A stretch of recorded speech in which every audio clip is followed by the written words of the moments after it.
अच्छा, हम जो है वो today is our first class. तो मैं सबसे पहले इनिशिएट करूँगा from how do we approach the SBL examination. किस तरीके से हमने इस एग्ज़ाम को अप्रोच करना है, और क्योंकि ये अटेम्प्ट जो है वो रमज़ान के एंड में आ रही है, and plus we have Eid as well. तो किस तरीके से हम इसको अप्रोच करेंगे। अच्छा, number one. Number two is के हमारे पास जो एस बी एल के एग्जामिनेशन है, इसके अंदर टोटल क्या क्या चीज़ें मौजूद होती है। आज की class is going to be an introductory class, because of the fact कि इसके अंदर हम जो है ना वो जाके कुछ चीज़ों को आइडेंटिफाई करेंगे। Let's start. अच्छा, मुझे सबसे पहले ये बता दे, am I audible and visible to everyone of you?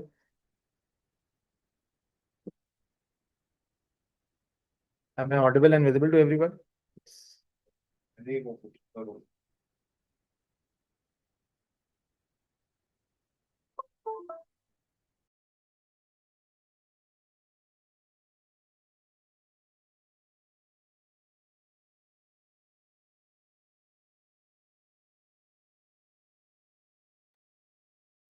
Okay, सो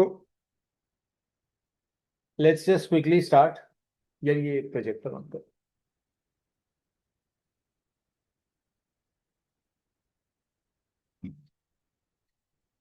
अच्छा जी, एसबीएल एग्जाम के बारे में बहुत सारे मिथ्स हैं, बहुत सारे पर्सपेक्टिव्स हैं लोगों के। बहुत सारे लोग ये सोचते हैं कि एसबीएल इज एन एग्जामिनेशन जो कि थ्योरी होने की वजह से कुछ डिफिकल्टी है, कुछ इसके अंदर ऐसी चीज़ें मौजूद है जो शायद कवर करना मुश्किल हो जाता है।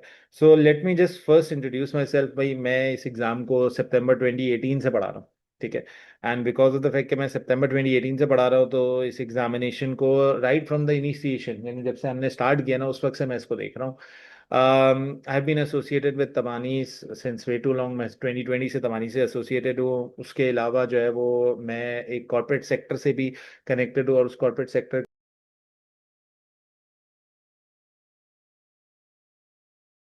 को मैं डिफरेंट कॉर्पोरेट सेक्टर्स को ट्रेनिंग भी प्रोवाइड कर रहा होता हूँ। Training in terms of financial reporting standards and auditing standards, और इस तरह की चीज़ें और कर रहा होता हूँ। अच्छा, मेरा इंट्रोडक्शन इतना ज़रूरी नहीं है जितना ज़रूरी आपका इस टॉपिक और इस सिलेबस से रिलेटेड इंट्रोडक्शन होना है। सो हम फॉर्मली इस सिलेबस से रिलेटेड और इसके टॉपिक से रिलेटेड चीज़ों को पढ़ना शुरू करेंगे आज की क्लास में। अच्छा, मुझे सिर्फ एक बात ये बता दे, इज देयर एनी स्टूडेंट जिसकी एसबीएल की सेकेंड अटेम्प्ट है? अच्छा, इसमें कोई शर्म वाली बात नहीं है। अगर कोई ये सोच रहा है कि मैं बताऊंगा तो मुश्किल हो जाएगी। इज देयर एनी स्टूडेंट जिसकी एसबीएल की सेकेंड अटेम्प्ट है? ओके। अच्छा, कितने ऐसे बच्चे हैं जिनका जो एसबीएल है? Okay,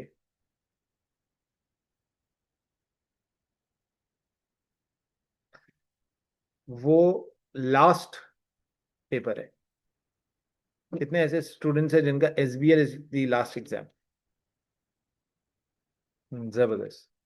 so we have a mix of students जिन्होंने एसबीएल को लास्ट एग्जाम रखा। अच्छा, कोई मुझे बता सकता है कि क्यों? मतलब व्हाट इज द रैशनल या रीजन जिसकी बेसिस पे आपने जो है ना वो एसबीएल को लास्ट अटेम्प्ट लास्ट एग्जाम के तौर पे रखा है? ऐसा क्यों?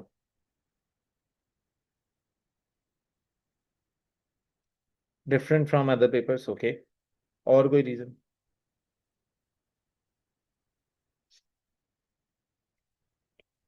Senior strategy. परफेक्ट हो गया भाई, सीनियर की भी स्ट्रैटेजी है, ओके। हाँ भाई, आप लोगों का कौन सा है? आपका कौन सा? Second attempt. एसबीआई दे के आया, अच्छा। और इंशाल्लाह उम्मीद है निकलेगा। हाँ, तुम्हारा दो रहते। तो क्यों, ऐसा क्यों है, तुमने सेकंड क्यों लिया इसको?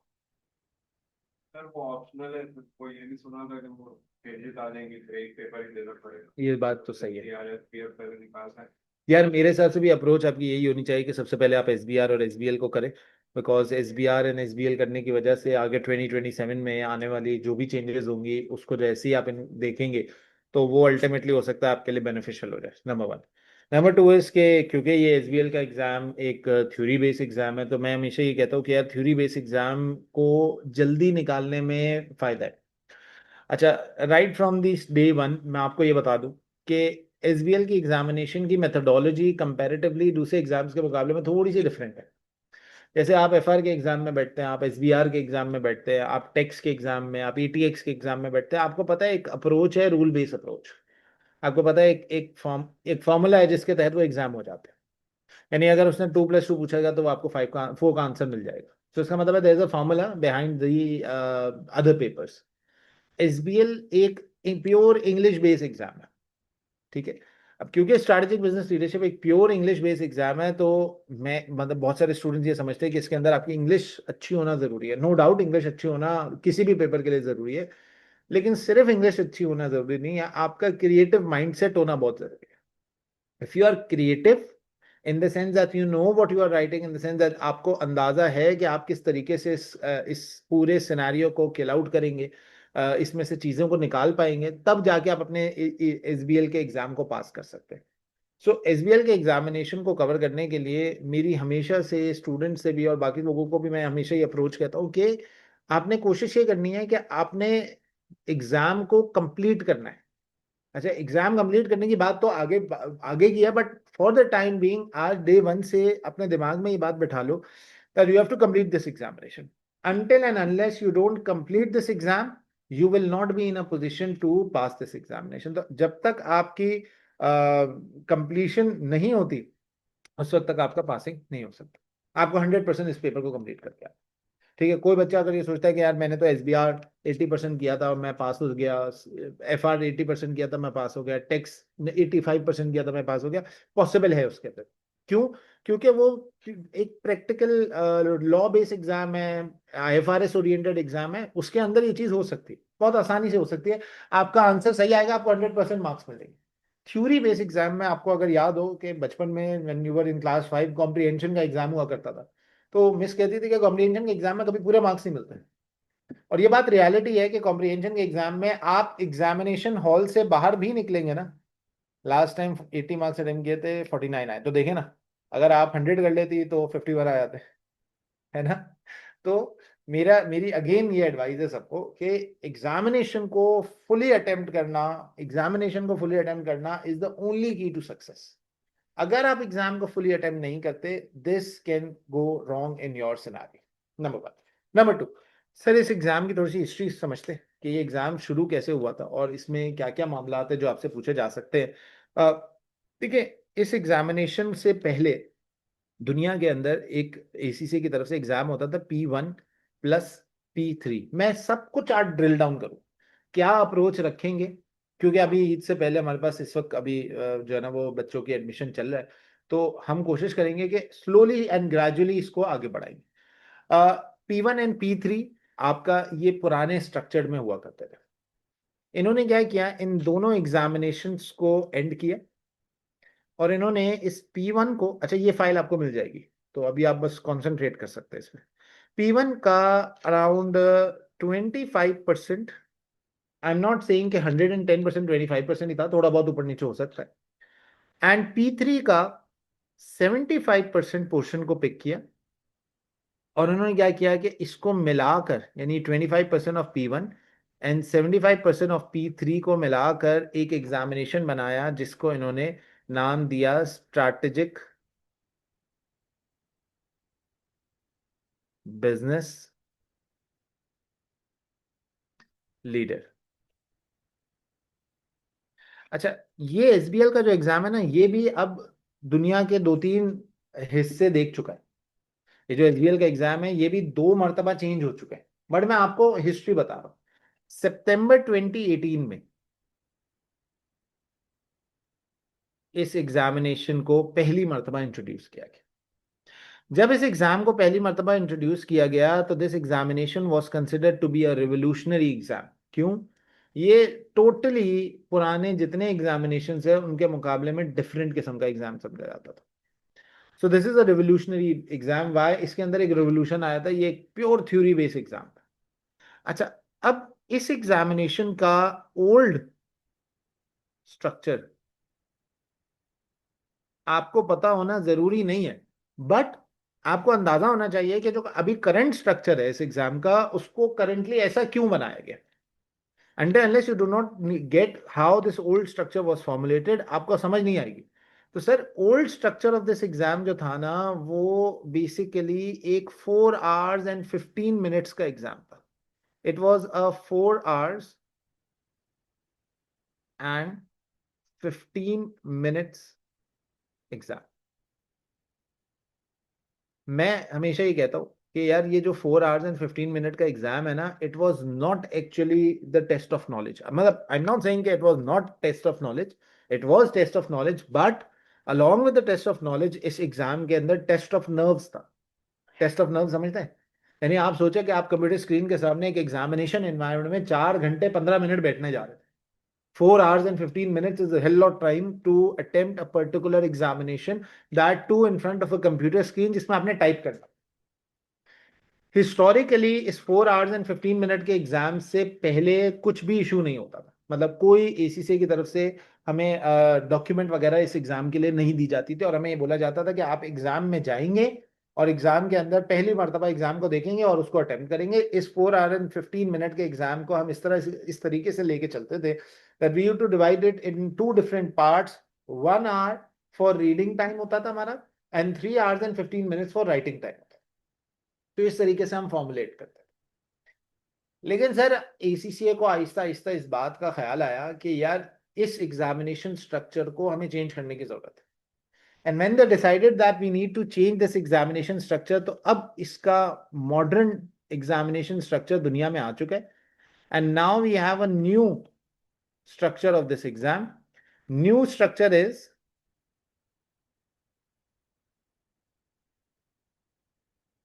कि इस एग्जाम को अब हमने डिवाइड कर दिया है इनटू 3 hours and 15 minutes। अब ये एग्जाम जो है ना वो आपका 3 hours and 15 minutes का हो गया।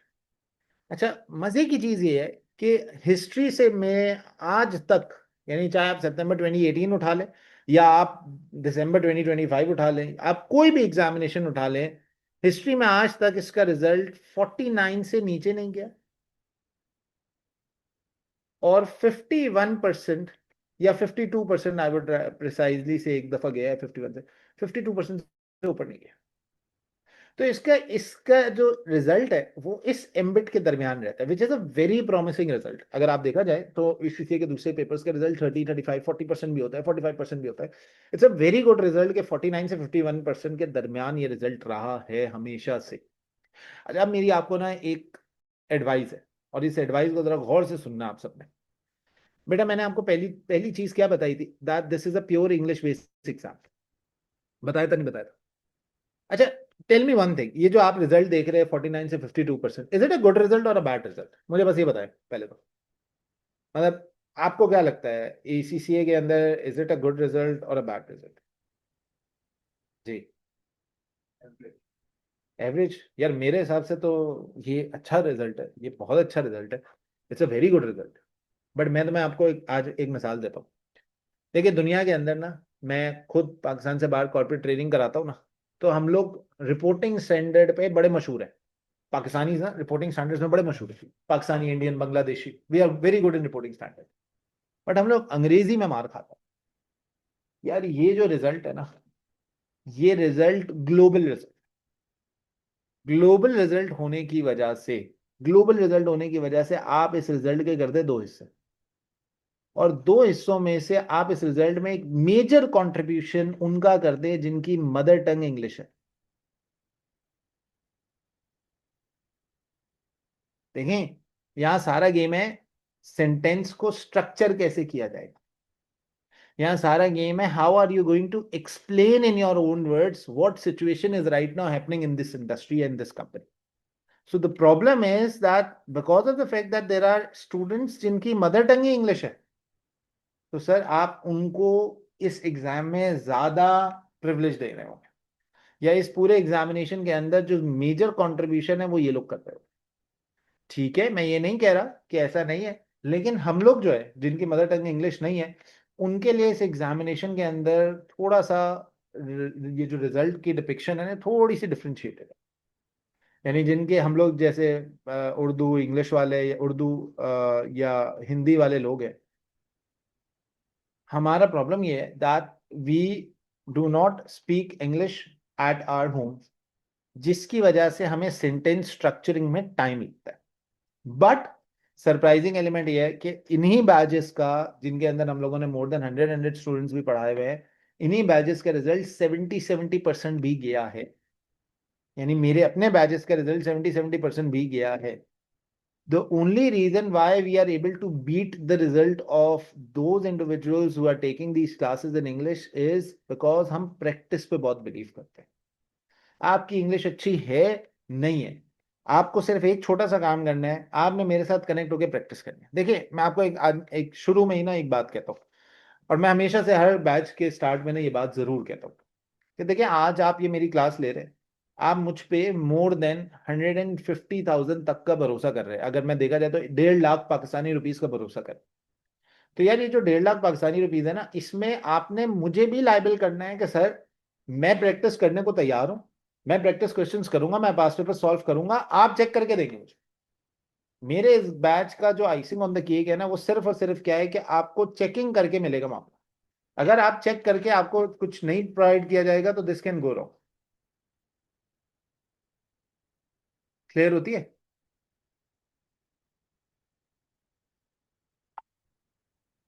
सो ये चीज सबको समझ आ गई। तो this is examination is of for 3 hours and 15 minutes। अच्छा, हिस्टोरिकली पिछले तकरीबन कुछ काफी सारी अटेम्प्ट से हम लोगों ने इस एग्जामिनेशन के अंदर 11 नेशन वाइड पोजीशन लिए। मैं भी आपको दिखाता हूँ अपनी तारीफों में, मैं बाद में भी आखिर में भी बताऊंगा, लेकिन हमारे पास तकरीबन 11 नेशन वाइड पोजीशंस मौजूद हैं, जो कि पाकिस्तान से कंसेक्यूटिव 5 अटेम्प्ट में पाकिस्तान से भी आई है, बांग्लादेश से भी आई है, डिफरेंट डिफरेंट ममालिक से। अच्छा खैर, 3 hours and 15 minutes का एग्जाम है। अब इस एग्जामिनेशन के बेसिकली अगर मैं इसके डिवीजन को देखता हूं ना, तो एसबीएल एग्जाम को पूरी approach is divided into 2 different parts. SBL exam की full fledge approach is divided into 2 different parts. First part is the, let's suppose मैं ये कह सकता हूं, 2 months बिफोर एग्जाम। ये मैं ना नए स्ट्रक्चर को समझा रहा हूँ इस वक्त, कि नए स्ट्रक्चर के अंदर इस एग्जाम को कैसे टेस्ट किया जाता है। सो फर्स्ट थिंग इज कि आपने 2 months बिफोर एग्जाम क्या करना है। और सेकेंड अप्रोच इज कि आपने लास्ट 15 डेज, हमारे पास तकरीबन 2.5 months ही बचते हैं ना टोटल। तो आज से लेके अगर मैं एग्जाम की डेट तक देखूं, that is 3rd of June, तो 3rd of June तक हमारे पास 2.5 months बचते हैं। तो दिस मीन्स के लास्ट के 0.5 months बिफोर एग्जाम, मैं I would rather call it last 15 days. अच्छा, अब होता यह है कि आपने इस 2 months के अंदर अपने एग्जामिनेशन के हवाले से सब कुछ प्रिपेयर करना है। यानी you are going to go through the notes, आप मेरे साथ क्लासेस के अंदर नोट्स देखेंगे, हम कुछ पास्ट पेपर्स को सॉल्व कर रहे होंगे, हम कुछ प्रैक्टिस क्वेश्चंस को सॉल्व कर रहे होंगे, हम ड्रिल आउट करेंगे क्या क्या चीजें मौजूद हैं। बेटा, लास्ट 15 डेज के अंदर वो जो 4 hours and 15 minutes का एग्जाम होता था ना एग्जाम आने में, अब उसको कंसोलिडेट करके एक नई कहानी कर दी। अब ये किया है कि आपको लास्ट 15 डेज में एक प्री सीन मटेरियल मिलेगा बाय एसीसीए।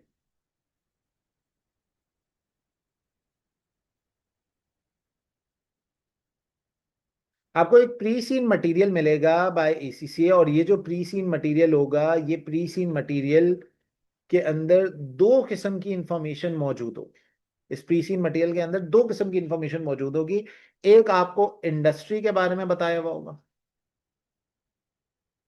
और एक आपको कंपनी के बारे में बताया होगा। अब मैं आपको बताता हूँ ये क्या है। देखिए, आपके पास ना एक 15 पेजेस का, 14 पेजेस का एक मटेरियल आपको 15 दिन पहले एसीसीए की तरफ से आपकी ईमेल एड्रेस के ऊपर आएगा, और वो उसमें लिखा होगा, let's suppose last last attempt में एक मैगजीन पब्लिकेशन इंडस्ट्री को एग्जामिनर ने टेस्ट किया था। मैगजीन पब्लिकेशन आप समझते हैं, जिसके अंदर एडवर्टाइजमेंट्स होती हैं, किसी किसी ब्लॉग के बारे में लिखा होता है, किसी चीज के बारे में लिखा होता है।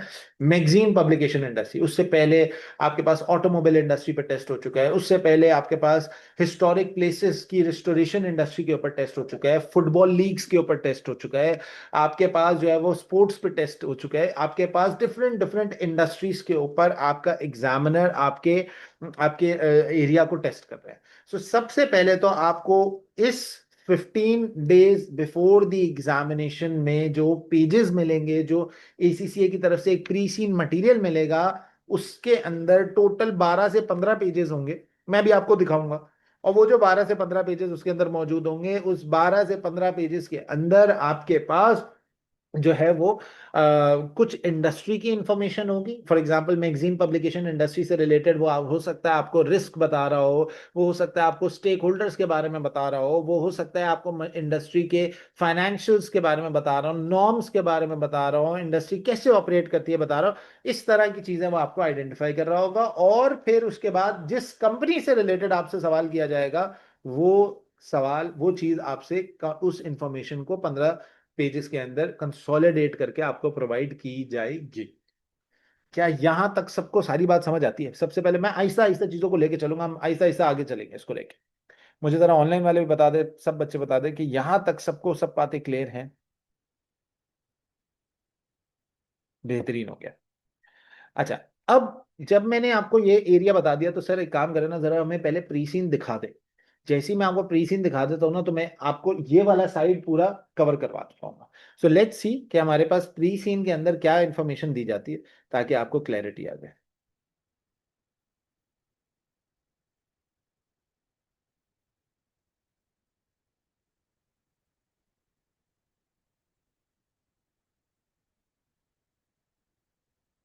हाँ।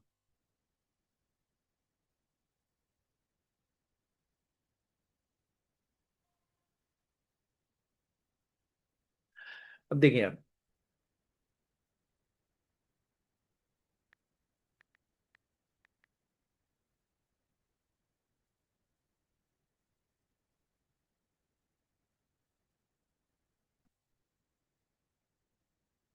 अब देखिए अगर आप यहाँ पे देखते हैं, तो हमारे पास यहाँ पे जून 2025 का एक प्री सीन मटेरियल है, जो मैं आपको अभी शो करता हूँ।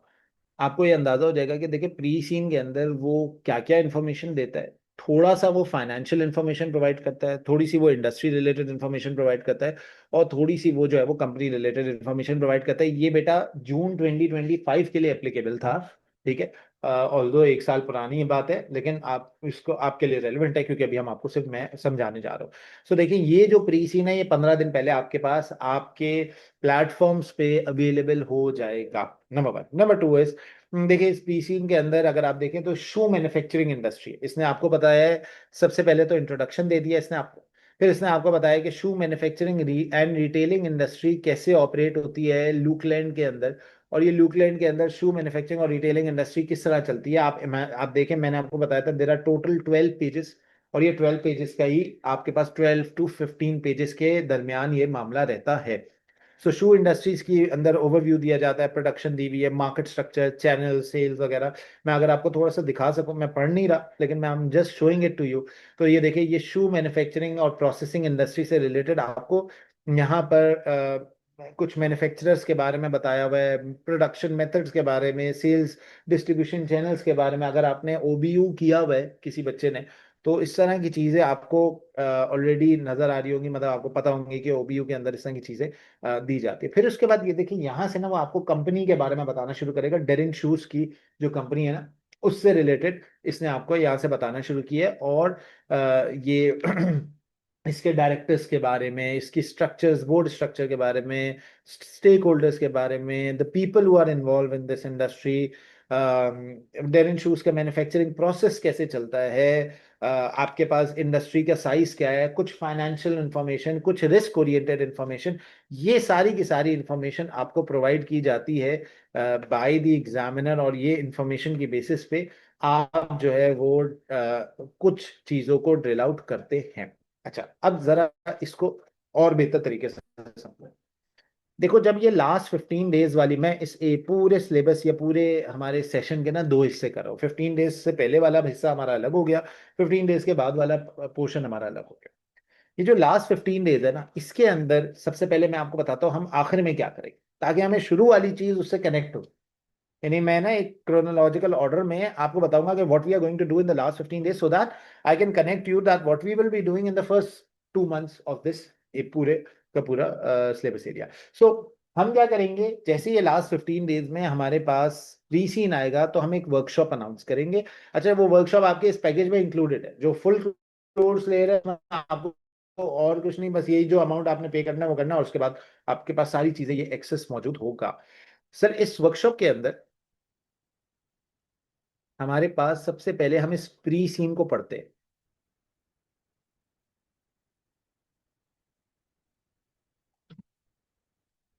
Once we are done with the reading of this pre scene, then I move towards the analysis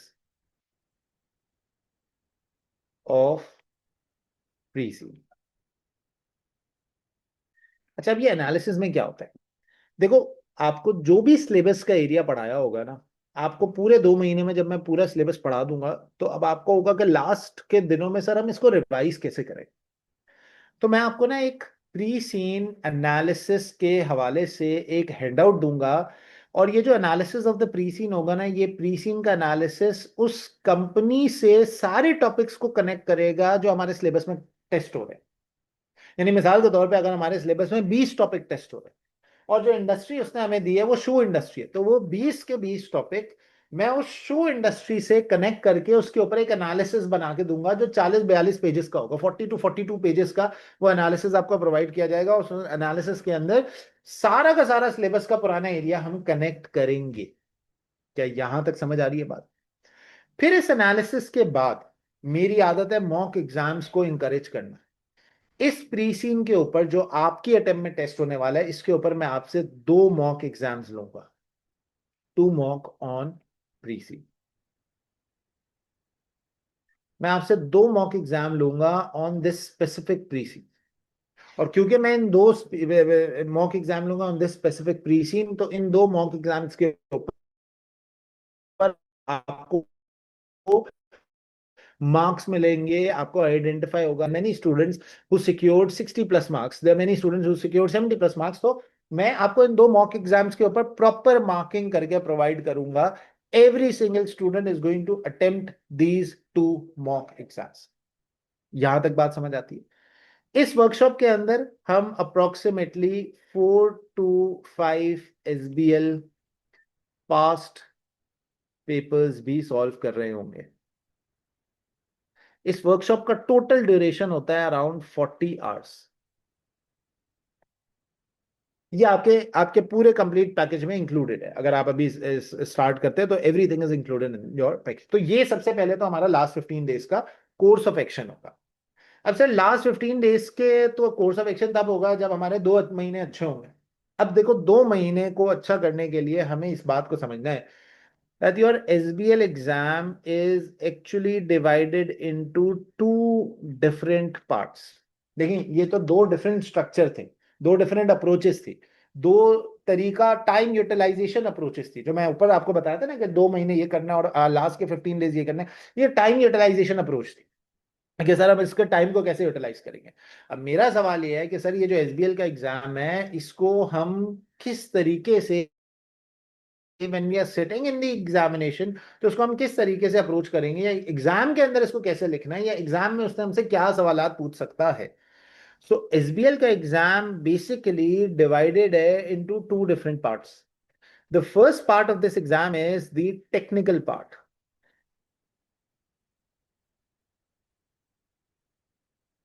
बेटा, मेरी बात याद रखना, ये जो टेक्निकल पार्ट है ना, ये अप्रोक्सीमेटली अप्रोक्सीमेटली तो नहीं, 110%, 80% ऑफ पेपर को कंक्लूड करता है।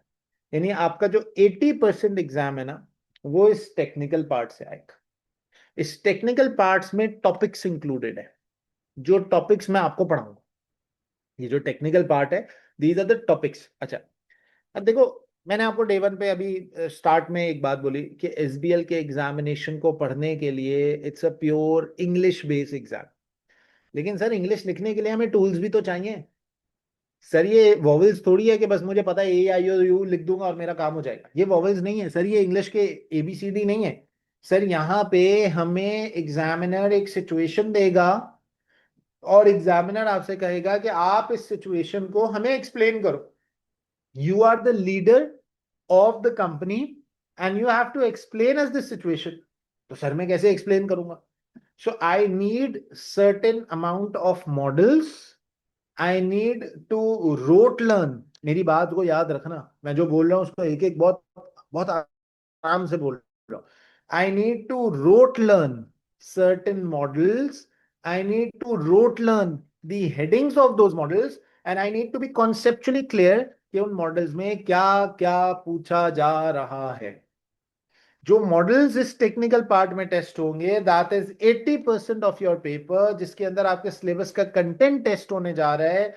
80% ऑफ द सिलेबस का पेपर का एरिया जो है वो इस टेक्निकल पार्ट से एलोकेटेड है, इस टेक्निकल पार्ट से कनेक्टेड है।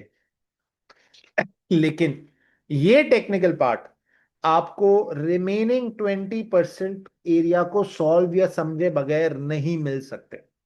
अच्छा, जिसने प्रोफेशनल के एग्जाम्स दिए हैं उसको ये 20% का पता होगा एंड दीज आर प्रोफेशनल। पता है आपको? These are professional marks. बेटा ये जो प्रोफेशनल मार्क्स है ना, ये बेसिकली आपके 20% ऑफ पेपर को डिफाइन करते हैं। ये तो आप लोगों को पता ही होगा, इससे पहले भी आपके पास एग्जाम में ये 20% ऑफ द पेपर डिफाइन हो चुका है, आ चुके हैं। पता है नहीं पता? हाँ, लेकिन वही जो स्किल है ना, वही स्किल इसके अंदर 20 मार्क का टेस्ट हो रहा है। देखिए, जो चीज आपके पास एसबीआर में 4 मार्क की टेस्ट होती है, वो स्किल यहाँ पर पूरे पूरे 20 मार्क्स का टेस्ट हो रहा है। अब ये स्किल कौन से हैं आपको पता है? There are 5 skills. कौन कौन से भाई? Number 1, communication.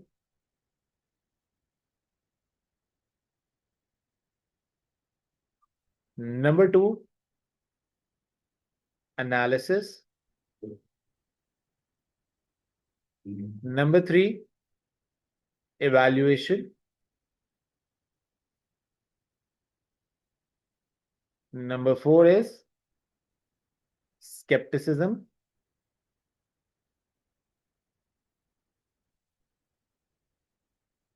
And number 5 is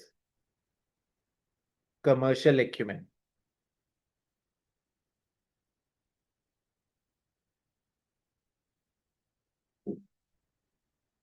भाई ये 5 स्किल है जो आपके एग्जामिनेशन में टेस्ट होंगे, और ये 5 स्किल आपके एग्जामिनेशन में 20 मार्क्स के टेस्ट होंगे। And each skill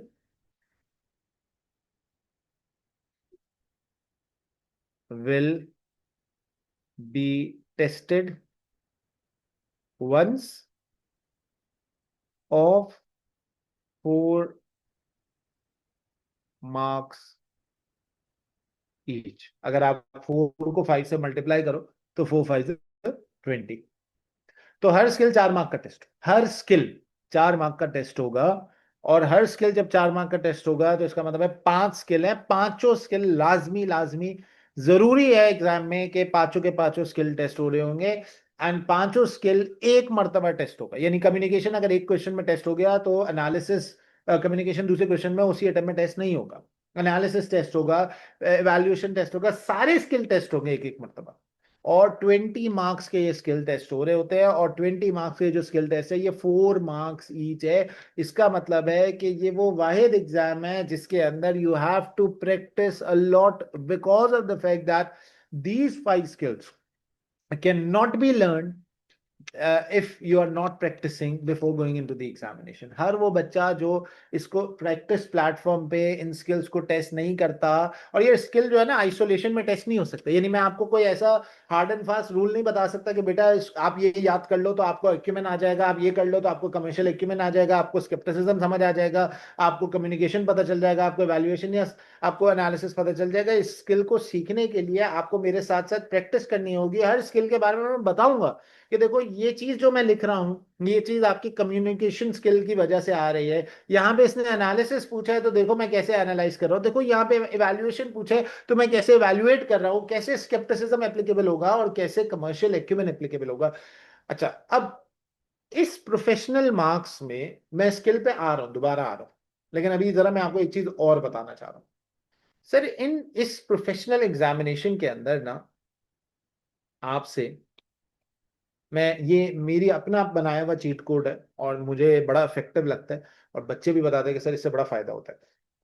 when you are sitting in the exam, आप पहले दिन एग्जाम में बैठे हैं, जैसे ही आप एग्जाम में बैठेंगे ना, आपने 4 थिंग्स टू आइडेंटिफाई। आपने 4 चीजें एग्जाम में आइडेंटिफाई करनी है। जिस दिन आप एग्जाम में बैठेंगे, एग्जाम से पहले प्रैक्टिस कर रहे हैं, आपको इन 4 सवालात के जवाब पता होना लाजमी है, लाजमी है, लाजमी है, जरूरी है। सबसे पहला सवाल, हु यू आर। क्या मतलब सर?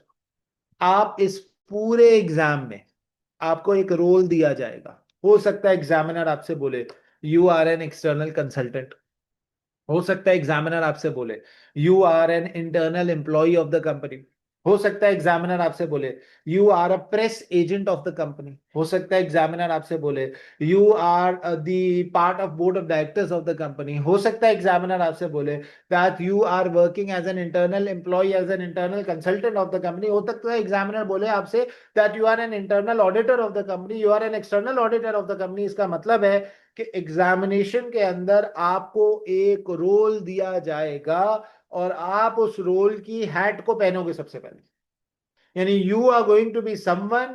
जब आपको वो रोल एग्जाम में दिया जाएगा तो अब आपने वैसा ही सोचना है, वैसा ही बोलना है और वैसा ही लिख के आना है। अब आपने इस पूरे एग्जाम के अंदर वैसे ही सोचना है जैसे एक एक्सटर्नल कंसल्टेंट सोचता है। आपने इस पूरे एग्जाम के अंदर वैसे ही सोचना है, वैसे ही लिखना है जैसे एक एक्सटर्नल कंसल्टेंट लिखता है। आपने बोर्ड ऑफ डायरेक्टर्स को वैसी ही बातें बतानी है जैसे एक एक्सटर्नल कंसल्टेंट लिख रहा होता है।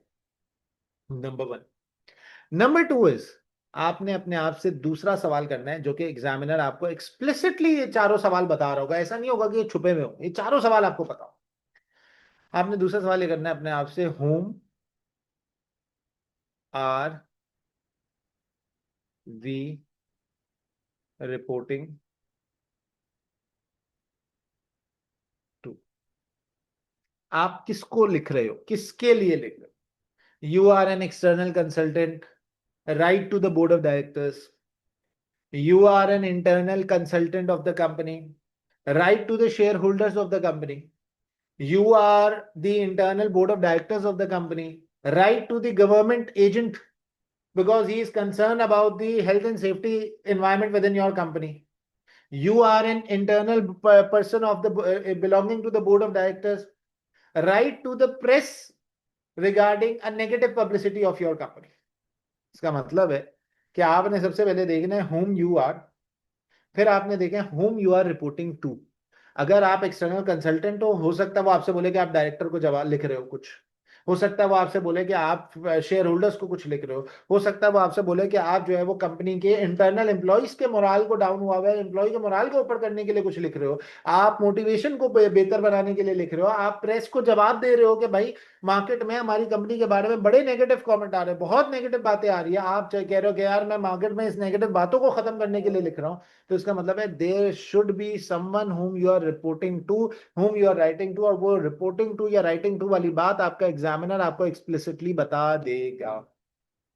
ये 2 बातें समझ आती है। सर तीसरा सवाल जो आप अपने आप से पूछेंगे when you are sitting in the examination, मुझे ऑनलाइन वाले भी साथ देते रहिएगा प्लीज, बताते रहिएगा आपको क्लियर हो रही है ना बातें। तीसरा सवाल जो आपसे एग्जामिनर आपसे पूछ सकता है वो ये होगा दैट, यानी तीसरी सवाल जो एक्चुअल में होगा वहां पे जिसका होना जरूरी है, विच प्रोफेशनल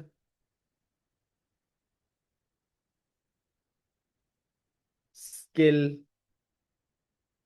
इज टेस्टेड। मेरा तुमसे सवाल है कि भाई आपको ऊपर दिए गए 5 स्किल है, कम्युनिकेशन का क्या मतलब होता है, तो बता सकता है? बात करने का अंदाज, इसका मतलब है बात करने का अंदाज अलग अलग होता है। एग्जामिनर भी आपसे यही करवाएगा। देखिए, जब आपको वो कहता है you are an internal finance director of the company and you are writing to the CEO of the company, तो आपका बात करने का तर्ज जबान बिल्कुल डिफरेंट होगा।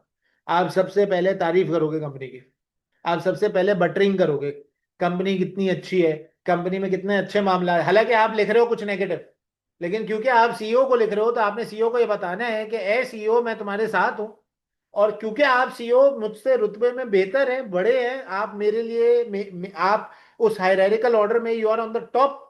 तो when I am writing something to you, I will make sure that I start off in such a manner कि आपको वो कम्युनिकेटिव बात पढ़ने वाली लगे। लेकिन जब मैं मिसाल के तौर पे I am the finance head and I am writing to the finance trainees of the company, identifying how the financial situation can be dealt in the given scenario, तो अब आपको हर बात तोड़ तोड़ के छोटे छोटे ड्रिल डाउन अप्रोच में बतानी है। देखें, इस पूरे एग्जामिनेशन के अंदर जब आप कम्युनिकेशन स्किल लगा रहे हैं तो कम्युनिकेशन स्किल का मतलब यही है that you are writing your answer in such a way that is communicative and that is understandable to the other party. सामने वाली पार्टी को जब तक एक बात समझ में नहीं आएगी, कम्युनिकेशन स्किल नहीं लगी। इसका मतलब है मुझे सामने वाली पार्टी से कैसे बात करनी है, ये कम्युनिकेशन स्किल में आएगा।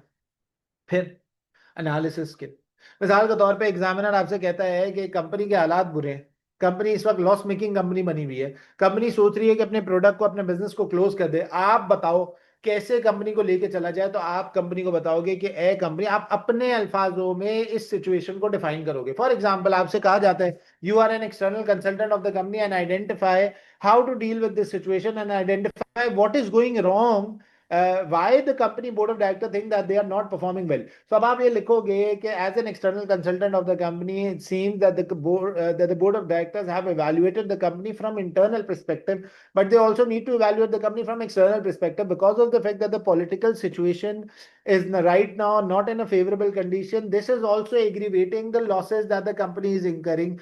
Plus, because of the fact that the war is going on in the entire scenario, so this is creating a stress on the demand of the product that the company is selling, and ultimately the future forecast is also showing a negative prediction. बात समझ आ रही? मैं अपने ही अल्फाजों में company की वो negative situation को define कर रहा हूं। बोर्ड ऑफ डायरेक्टर समझना चाह रहे हैं कि भाई ये कंपनी लॉस से बाहर क्यों नहीं आ पा रही है, तो आप उसको बताओगे कि a board of director, internal factor, internal गलतियां तो तुम्हारी हैं, वीकनेस तो तुम्हारी है, लेकिन बाहर के भी ऐसे थ्रेट्स हैं जिसकी वजह से ये वीकनेस और थ्रेट मिलकर आपकी अपॉर्चुनिटीज को निगेट कर रहे हैं, आपकी अपॉर्चुनिटीज को खत्म कर रहे हैं, या आपकी अपॉर्चुनिटीज बिल्कुल एंड पे लेके आ रहे हैं। तो ए बोर्ड ऑफ डायरेक्टर, आप कोशिश करो कि आप इन एक्सटर्नल फैक्टर्स को अपने हक में बेहतर बनाओ। Number one. नंबर टू, मिसाल मैंने आपको बताया एनालिसिस, नंबर टू आता है evaluation skill, sorry number third पर।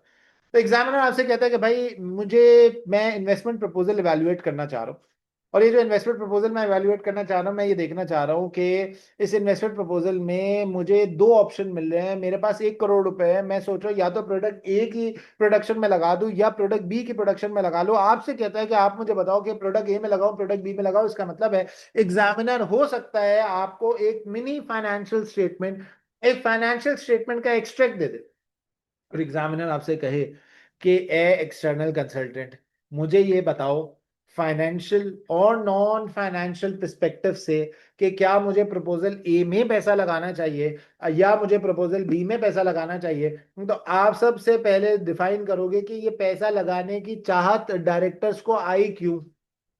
फिर आप ये बताओगे financial pros, financial cons of project A. फिर आप बताओगे non financial pros, non financial cons of project B.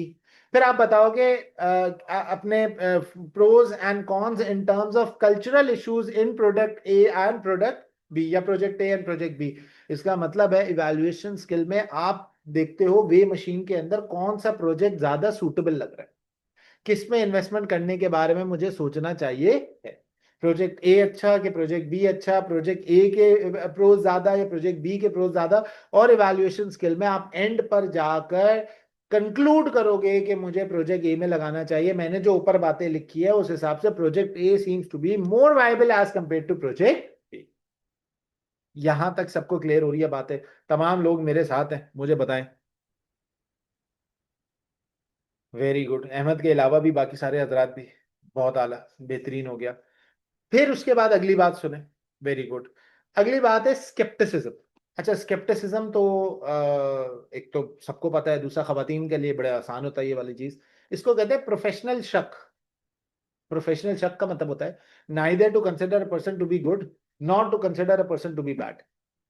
इसका मतलब है neither to consider a given situation to be, मिसाल के तौर पे हर चीज negative negative negative negative show हो रही है आपके आपके एग्जामिनेशन के सिनेरियो के अंदर, तो आपने बात ही ये शुरू की है because of the fact that everything seems to be negative, तो it is better that the company do not invest in this project. फिर आपको लीडर बनाया क्यों? आपने तो उस नेगेटिव चीज के अंदर कोई चीज पॉजिटिव ढूंढनी है ना। स्केप्टिसिज्म का मतलब है कि डोंट जज a book by its cover. आपने सिर्फ देखा, शक्ल देखी, कंपनी के अंदर प्रॉफिट भी नेगेटिव आ रहा है, कंपनी की फ्यूचर फोरकास्ट भी नेगेटिव आ रही है, कंपनी के एम्प्लॉय भी डाउन, मोरल डाउन, एम्प्लॉय का टर्नओवर भी बढ़ा। भाई तो आप बोलो कैसे टर्नओवर बढ़ाना है? आप इस प्रोफेशनल शक को बेहतर बनाओ। आप इस प्रोफेशनल शक को इस्तेमाल करते हुए, आप क्वेश्चनिंग टोन को इस्तेमाल करते हुए, जब भी एग्जामिनर स्केप्टिसिज्म का स्किल पूछेगा, जब भी एग्जामिनर स्केप्टिसिज्म का स्किल टेस्ट करेगा, आप अपने अंदर क्वेश्चनिंग टोन को लेकर आएंगे। You are going to question the scenario and then you are going to answer how to deal with this situation. And last but not the least, commercial acumen.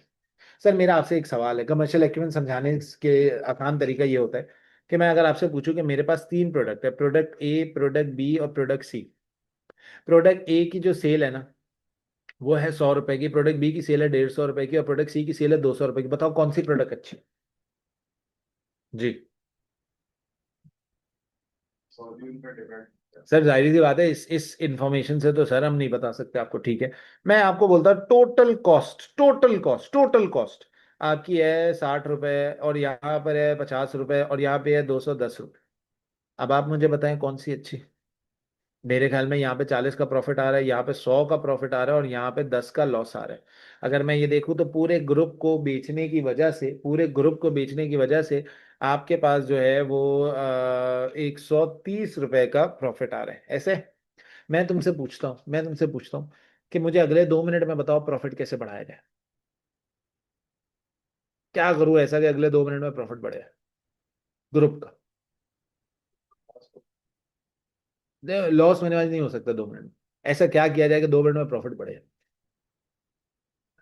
Very good, very good, very good. Sir C को discontinue कर दें। Sir ये सबसे बुरा suggestion हो सकता है। This is one of the worst suggestion that you can give right now. आपको पता है, इस सी की मैंने जान पूछ के आपसे कहा था कि बेटा इसकी टोटल कॉस्ट 210 है। हो सकता है सी की वजह से सी के अंदर मिसाल के तौर पे 60 रुपीज की फिक्स कॉस्ट हो, और ये जो 60 रुपीज की फिक्स कॉस्ट है, जब आप सी को बंद करेंगे, अभी आप 10 रुपए के लॉस में है, जब आप सी को बंद करेंगे तो ये 60 रुपीज की फिक्स कॉस्ट, लेट सपोज 40 इस पे एलोकेट करनी पड़ेगी और 20 इस पे एलोकेट करनी पड़ेगी। तो जब 20 इसकी कॉस्ट बढ़ा देंगे और 40 इसकी कॉस्ट बढ़ा देंगे, तो आप इमेजिन कर सकते हैं कि ग्रुप का प्रॉफिट सब्सटैंशियली लो हो जाएगा। बेटा यही चीज कमर्शियल एक्यूमेन है। कमर्शियल एक्यूमेन ये कहता है कि आपने 360 डिग्री व्यू लेना है हर चीज का। 360 डिग्री व्यू लेना है हर चीज का। यानी आपने फाइनेंशियल पर्सपेक्टिव से भी देखना है, आपने नॉन फाइनेंशियल पर्सपेक्टिव से भी देखना है, आपने हर नजरिए से अपने अपनी गिवन सिचुएशन को देखना है, आपने हर नजरिए से अपनी गिवन सिचुएशन को एक्यूमुलेट करना है। सो कमर्शियल एक्यूमेन का मतलब होता है that you have to take a 360 degree view of the company. This means that, for example, when you are writing that the financial situation of a company is not depicting a good situation, so it is better to discontinue this project. Yeah, it is better to discontinue this product. You are writing a wrong answer. You have to write that although it is not showing financial result, but we need to figure out that what is the cost breakup of this product, and if the cost breakup is to such an extent that the fixed cost is greater than the loss that we are incurring, right?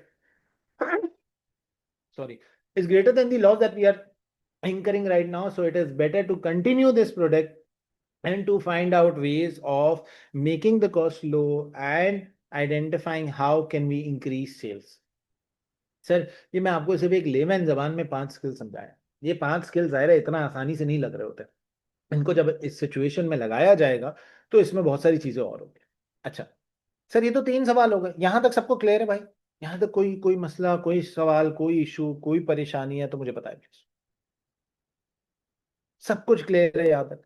अगर जी। सी को emulate करना भी एक तरीके से शायद सही हो। जैसे हम्म, अगर मेरी कोई वेयर हाउस साइड पे था तो मैंने वो वापसी कर दिया, सही बात है। तो वो हेड नहीं आ रहा, फिक्स कॉस्ट नहीं आ रही, सही है, तो मैं यही तो कह रहा हूँ, यही तो कमर्शियल एक्यूमेन है कि अगर आपको लगता है कि इसकी वजह से हमें कोई और फिक्स कॉस्ट नहीं पड़ रही, कोई और फिक्स कॉस्ट नहीं पड़ी एलिमिनेट करने की, तो ठीक है, कर दो एलिमिनेट, फिर तो बेस्ट। लेकिन हो सकता है कि यार ये सी कंबाइंड प्रोडक्ट हो सकता है कि अगर इस सी को बेचोगे तो लोग इस सी को ढूंढते ढूंढते किसी कंपेटिटर के पास चले जाएं। तो ये सारी बातें जो हो सकता है ना, ये कमर्शियल एक्यूमेन है, यही कमर्शियल एक्यूमेन। कि मैं अगर बीच में बोलूँ कि यार हो सकता है अगर यार मुझे मैं सी बंद कर दूं, जैसे आपको पता है बहुत सारी स्टील मैन्युफैक्चरिंग कंपनी वो प्रोडक्ट वो स्टील नहीं बेचती जो उनके पास लॉस मेकिंग स्टील होता है, तो उसकी वजह से जो कंज्यूमर दूसरे स्टील मैन्युफैक्चरर्स के पास जाता है ना, तो वो बकिया स्टील भी आप अपने घर की मिसाल ले लें, आप ग्रोसरी मार्ट पे गए, आपने कहा यार ये 10 आइटम दे दो, उसने बोला 3 आइटम नहीं है, आगे से ले ले, तो अगली दफा आप उस ग्रोसरी मार्ट वाले के पास नहीं जाओगे, आप बोलेंगे मैं अगले वाले से ही ले लूंगा। तो कमर्शियल एक्यूमेन यही है कि आप जो एक्सटर्नल कंसल्टेंट है वो ये बोलेगा कि अगर तुम्हारे पास वो 3 आइटम नहीं है तो खुद आउटसोर्स करो, छोटे को भेजो, जा छोटे वो 3 आइटम लेके आ, ताकि कस्टमर को वो दुकान ना नजर आए। बिकॉज अगर कस्टमर को एक मरतबा वो दुकान नजर आ गई और कस्टमर का कॉन्फिडेंस डेवलप हो गया कि उस दुकान में तो सब कुछ मिल जाता है, तो फिर आप गए, फिर आपका काम हो गया। तो सर इसका मतलब है कि यार ये वाली चीज आपने देखनी है। फिर last but not the least, चौथा क्वेश्चन जो आपके एग्जामिनेशन में आपको पता होना चाहिए is which professional format is tested. कौन सा प्रोफेशनल फॉर्मेट टेस्ट हो रहा है? फॉर्मेट का मतलब सर, अच्छा, क्योंकि ये इंग्लिश का एग्जाम है, it's a highly structured exam, तो आप ऐसे ही नहीं लिख दोगे सब कुछ कि हाँ जी मुझे एग्जामिनर कहता है कि आप बताओ इस सिचुएशन में क्या हो रहा है। एग्जामिनर आपको ऐसा कहेगा भी नहीं। एग्जामिनर आपसे कहेगा you are an external consultant, write a report, write an email, write a press release. यार मुझे 1 मिनट दीजिए। हेलो।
अच्छा जी, तो which professional format is tested in the exam.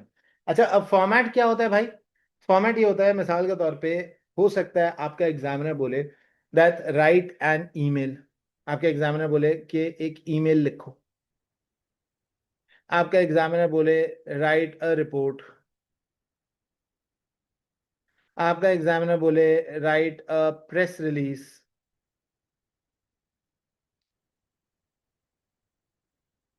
आपका एग्जामिनर हो सकता है आपसे कहे right a letter.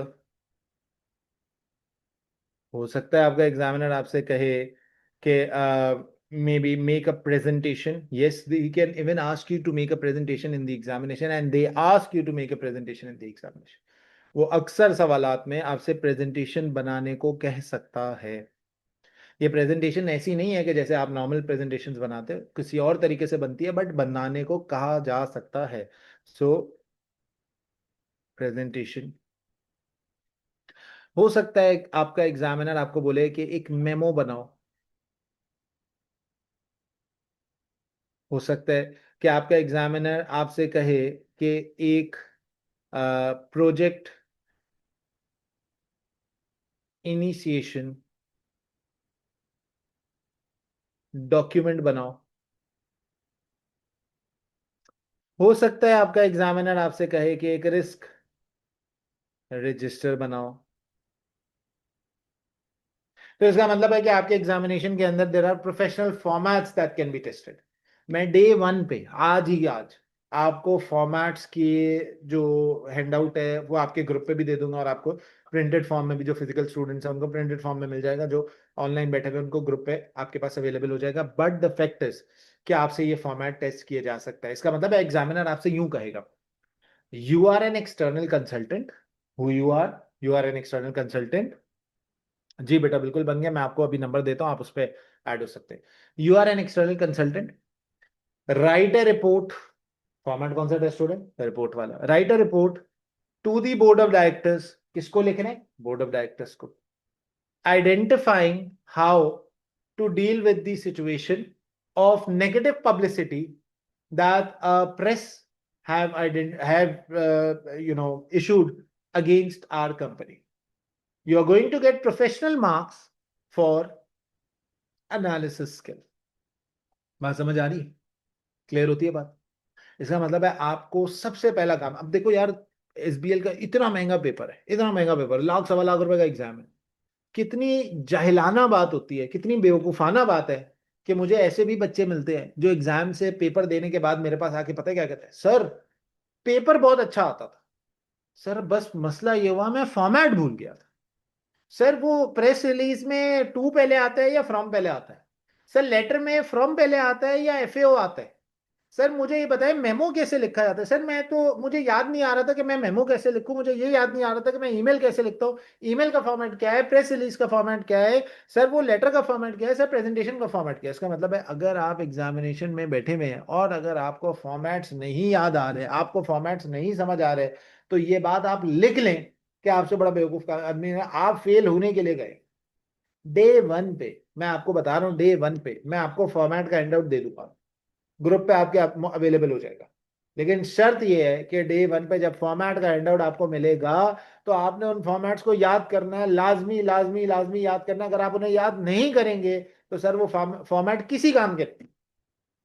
You have to learn these formats, you have to rote learn these formats. Examiner आपसे विदाउट फॉर्मेट कोई चीज टेस्ट नहीं करेगा, कोई कोई कोई क्वेश्चन टेस्ट नहीं होगा विदाउट हैविंग अ फॉर्मेट। यहां तक बात समझ आती है? सर, ये प्रोफेशनल मार्क्स से रिलेटेड मैंने आपको पूरी चीज ड्रिल आउट कर दी है। इसमें अगर किसी का कोई भी सवाल है तो प्लीज पूछे मुझसे। If there is any question please ask. बताइए। इसमें ये बताएगा कि ये वाली स्पेसिफिक स्किल यूज करके आंसर करें। बिल्कुल, बिल्कुल बताएगा, सारी चीजें बताएगा, वो एक एक बात आपको बताएगा। ऑनलाइन वाले हजरात, कोई सवाल है इस वक्त तक, यहां तक किसी का कोई क्वेश्चन है तो प्लीज पूछे। सर, फॉर्मेट फिक्स होता है या सिचुएशन पे वेरी करता है? फॉर्मेट फिक्स होता है, फिक्स होता है, फिक्स होता है। ईमेल का फॉर्मेट ईमेल का फॉर्मेट है, प्रेस रिलीज का फॉर्मेट प्रेस रिलीज का फॉर्मेट है, रिपोर्ट का फॉर्मेट फिक्स है। चाहे किसी भी फॉर्मेट, किसी भी चीज की रिपोर्ट लिखनी हो, सेम रहेगा फॉर्मेट। बस टू की जिसको लिख रहे होते हैं उसका नाम आ जाता है, फ्रॉम में आपका नाम आ जाता है, डेट आ जाता है, सब्जेक्ट आ जाता है, जैसे आप ईमेल लिखते हैं, इतनी कोई मुश्किल बात नहीं है। बट यार इसके अंदर ना ब्लंडर नहीं करना। देखें, आज मेरी मैं हमेशा ही कहता हूँ, देखिए आप दुनिया में किसी से भी पढ़ लें, किसी से भी पढ़ लें, सर सारे के सारे लोग आपसे एक बात कहेंगे कि अगर फॉर्मेट सही नहीं होगा ना तो फिर मामला खराब हो जाएगा। Sir scepticism and commercial acumen का डिफरेंस बता दें। बट स्केप्टिसिज्म का मतलब होता है प्रोफेशनल शक। For example, neither to consider a company to be good not to consider a company to be bad. मैं स्केप्टिसिज्म में क्वेश्चनिंग टोन रखता हूँ। मैं स्केप्टिसिज्म में क्वेश्चनिंग टोन रखता हूँ। For example, board of directors आपसे कहते हैं कि हमें तो लग रहा है कि ये जो नेगेटिव पब्लिसिटी है ना, इट इज जस्ट टेम्परेरी, तो इस पे इतना शोर मचाने की और इसमें इतना सवाल उठाने की जरूरत नहीं है। मिसाल के तौर पे कोई प्रेस है जिसने आपकी कंपनी के बारे में कहा है कि ये बहुत पोल्यूशन करती है, उसने एक एक प्रेस रिलीज इशू कर दी है। एक लेट्स सपोज जियो टीवी वालों ने प्रेस रिलीज शुरू की। अब वो आपकी कंपनी के खिलाफ है। अब आप बोर्ड ऑफ डायरेक्टर्स की मीटिंग में बैठे हैं, डायरेक्टर आपसे पूछ रहे हैं क्या करें। आप डायरेक्टर के बयान सुन रहे हैं, डायरेक्टर कह रहा है इतनी छोटी चीज के लिए आपने मीटिंग क्यों बुला ली। ऐसी बातें होंगी, लिखी होंगी कि यार इतनी छोटी चीज के लिए आपने मीटिंग क्यों बुला ली, आपको इतनी चीज के ऊपर सोचना भी नहीं चाहिए, हमें सेल्स पे फोकस करना चाहिए, this is something that we do not need to focus on. आपसे कहेगा आप बताओ आपको क्या लगता है, हमें फोकस करना चाहिए नहीं करना चाहिए। तो आप ये लिखोगे तो मेरा सवाल है डायरेक्टर के ऊपर, why is the director not concern about the press release. This is a very negative press release, and it is not just negative in terms of us who is reading this press release, but also in terms of eco-conscious consumers. Why is the director taking such an assumption? For example, आपको examiner exam में एक project के बारे में बताता है कि project का जो इनपुट आउटपुट है, यानी इस प्रोजेक्ट के अंदर जो इन्वेस्टमेंट है वो 1 करोड़ रुपए की, और उसके अंदर हमें जो पे बैक पीरियड मिल रहा है वो 5 साल मिल रहा है। तो आपने ये तो पढ़ा हुआ है ना, आपने एनपीवी निकालना आता है आपको। आपको पता है एनपीवी क्या होता है, नेट प्रेजेंट वैल्यू। आया ना, पता है ना सबको। अब नेट प्रेजेंट वैल्यू में वो होता है, परसेंटेज ली जाती है, पता है आपको। अब वो जो परसेंटेज होती है वो इन्फ्लेशन एडजस्टेड परसेंटेज होती है, weighted average cost of capital होता है, पता है आपको ये बात। अब वो weighted average cost of capital किस बेसिस पे लिया आपने, ये आप एग्जामिनर से या आप डायरेक्टर से सवाल करेंगे। सो स्केप्टिसिज्म में आपने क्वेश्चनिंग टोन रखनी होती है। कमर्शियल एक्यूमेन में आपने फाइनेंशियल प्लस नॉन फाइनेंशियल दोनों एस्पेक्ट से सिचुएशन को डिफाइन करना होता है। कमर्शियल एक्यूमेन में आपने फाइनेंशियल प्लस नॉन फाइनेंशियल दोनों एस्पेक्ट से सिचुएशन को डिफाइन करना होता है। यहां तक बात समझ आती है सबको। सर ये बात हमारी हो गई प्रोफेशनल मार्क्स। सर जरा टेक्निकल पार्ट पे आ जाए। अब देखो टेक्निकल पार्ट मेरा फेवरेट है बिकॉज वो सबसे आसान है और वो चीज में इतनी सारी कॉम्प्लिकेशन मौजूद नहीं है। सर आपके एग्जामिनेशन में there are certain chapters that we need to do. ये टेक्निकल पार्ट, ये टेक्निकल मार्क्स आपके 80 मार्क्स। इवैल्यूएशन वर्सेस एनालिसिस का क्या फर्क होता है? सिर्फ कंक्लूजन का नहीं, कंक्लूजन का नहीं, एनालिसिस में हम प्रोज एंड कॉन पे नहीं फोकस करते, हम सिर्फ मैं आप यूं समझो रीफ्रेज करते हैं सिचुएशन को, अपने लफ्जों में रीफ्रेज कर देते हैं। रीफ्रेज का मतलब होता है अपने लफ्जों में डिफाइन कर देते हैं। इवैल्यूएशन में हम प्रोज एंड कॉन्स देते हैं विद कंक्लूजन। सर ये जो टेक्निकल मार्क्स है ना, इसके बगैर तो कुछ हो ही नहीं सकता। सर सारा गेम इन टेक्निकल मार्क्स पे है।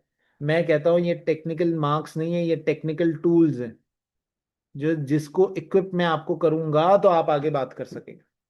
सर ये जो टेक्निकल टूल है इसके अंदर सबसे पहले हमारे स्ट्रैटेजी के 4 पार्ट्स हैं। फिर सर उसके बाद हमारे पास आता है लीडरशिप। फिर सर उसके बाद हमारे पास आता है रिस्क, इंटरनल कंट्रोल्स। ये चैप्टर्स हैं भाई।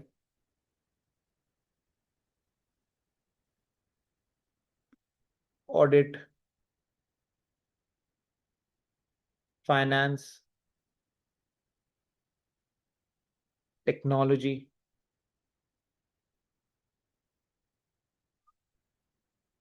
प्रोजेक्ट मैनेजमेंट,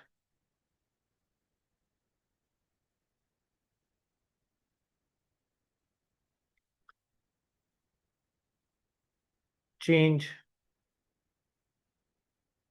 मैनेजमेंट,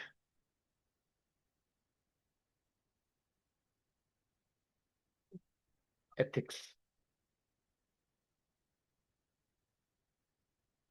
ये 10 चैप्टर्स, 10 नहीं है एक्चुअली इसके, बल्कि एक और भी है, गवर्नेंस।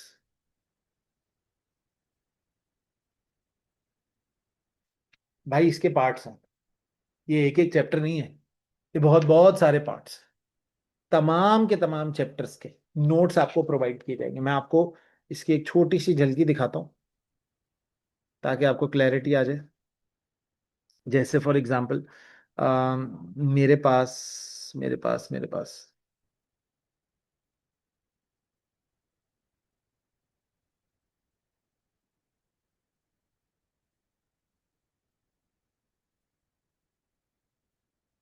ये देखें, ये कॉर्पोरेट गवर्नेंस के नोट्स हैं आपके। ठीक है।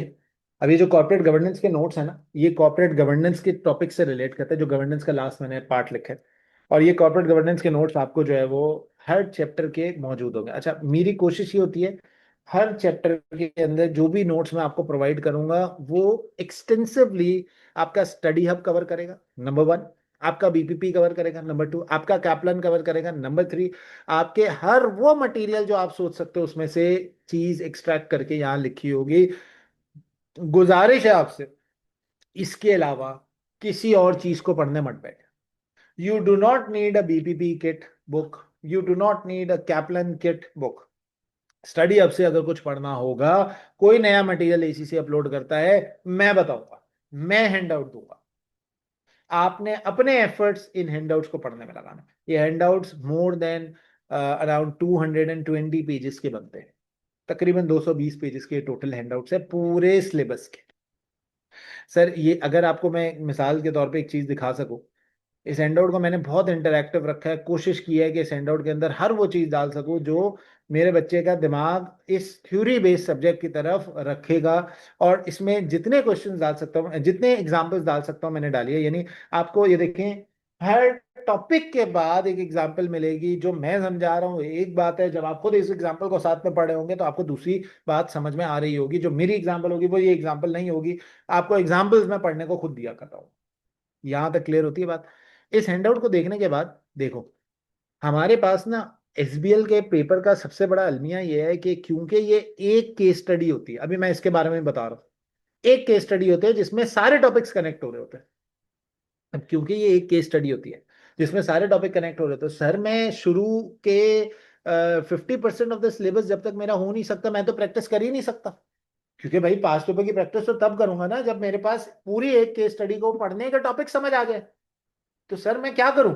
तो बेटा आपको मैंने बताया था सितंबर 2018 से पहले ये पेपर P1 और P3 में डिवाइडेड था। और P1 एंड P3 में आते थे मिनी क्वेश्चंस। तो मैं आपको जब तक 50% सिलेबस नहीं हो जाता, इस टेक्निकल पार्ट की तैयारी के लिए P1 एंड P3 के क्वेश्चंस हर हैंडआउट के एंड में मैंने एक या दो क्वेश्चंस एलोकेट किए हुए हैं। और वो एक या दो क्वेश्चंस आप उस हैंडआउट के एंड में पढ़ेंगे, सॉल्व करेंगे, मुझे भेजेंगे, मैं चेक करूंगा। अनटिल एंड अनलेस ये चेकिंग नहीं होती, आपको बात समझ नहीं आ। अनटिल अनलेस ये काम आप नहीं शुरू करेंगे, आपको बात समझ नहीं आएगी। देखें, this is something which is important. यहाँ पे एक है, स्ट्रैटेजी के अंदर पांच क्वेश्चन दिए मैंने। हर क्वेश्चन हर बच्चे ने सॉल्व करना है। प्रैक्टिस प्लेटफॉर्म उठाओगे, ब्लैंक वर्क स्पेस एलोकेट करोगे, पेपर के अंदर ये क्वेश्चन देखोगे, इसको पढ़ोगे, मेरे साथ एक मरतबा सॉल्व करोगे, दूसरा क्वेश्चन खुद सॉल्व करोगे मेरे साथ। एक हर चैप्टर के अंदर क्वेश्चन मेरे साथ आप सॉल्व करोगे, खुद बाकी सॉल्व करोगे। इसका मतलब है विदाउट सॉल्विंग दीज क्वेश्चंस आप आगे नहीं बढ़ सकते। ये टेक्निकल, ये आपकी राइटिंग स्किल्स को डेवलप करेगा। How are you going to present your answer, ये उस बात को डेवलप करेगा। क्या यहां तक सबको बात समझ आती है? यहां तक क्लियर है? अब मेरा सवाल है सर, ये जो एसबीएल का पेपर है इसमें आपने कहा आपने कहा सर इस एसबीएल के एग्जाम के अंदर सबसे पहले तो हम टेक्निकल पार्ट पढ़ेंगे। मैं जरा कंक्लूड कर रहा हूँ बातों को। सर सबसे पहले तो हमारे पास टेक्निकल मार्क्स आते हैं, हम उनको पढ़ेंगे। इसके पीछे हमारे पास कुछ टॉपिक्स मौजूद है। ये काम जब मैं टॉपिक्स पढ़ रहा हूँगा तो इन टॉपिक्स को पढ़ते पढ़ते मुझे थ्योरी भी समझ आ रही होगी, और मैं कुछ मिनी प्रैक्टिस क्वेश्चंस भी कर रहा हूं, पहली चीज। सर फिर आ जाते हैं हमारे professional marks.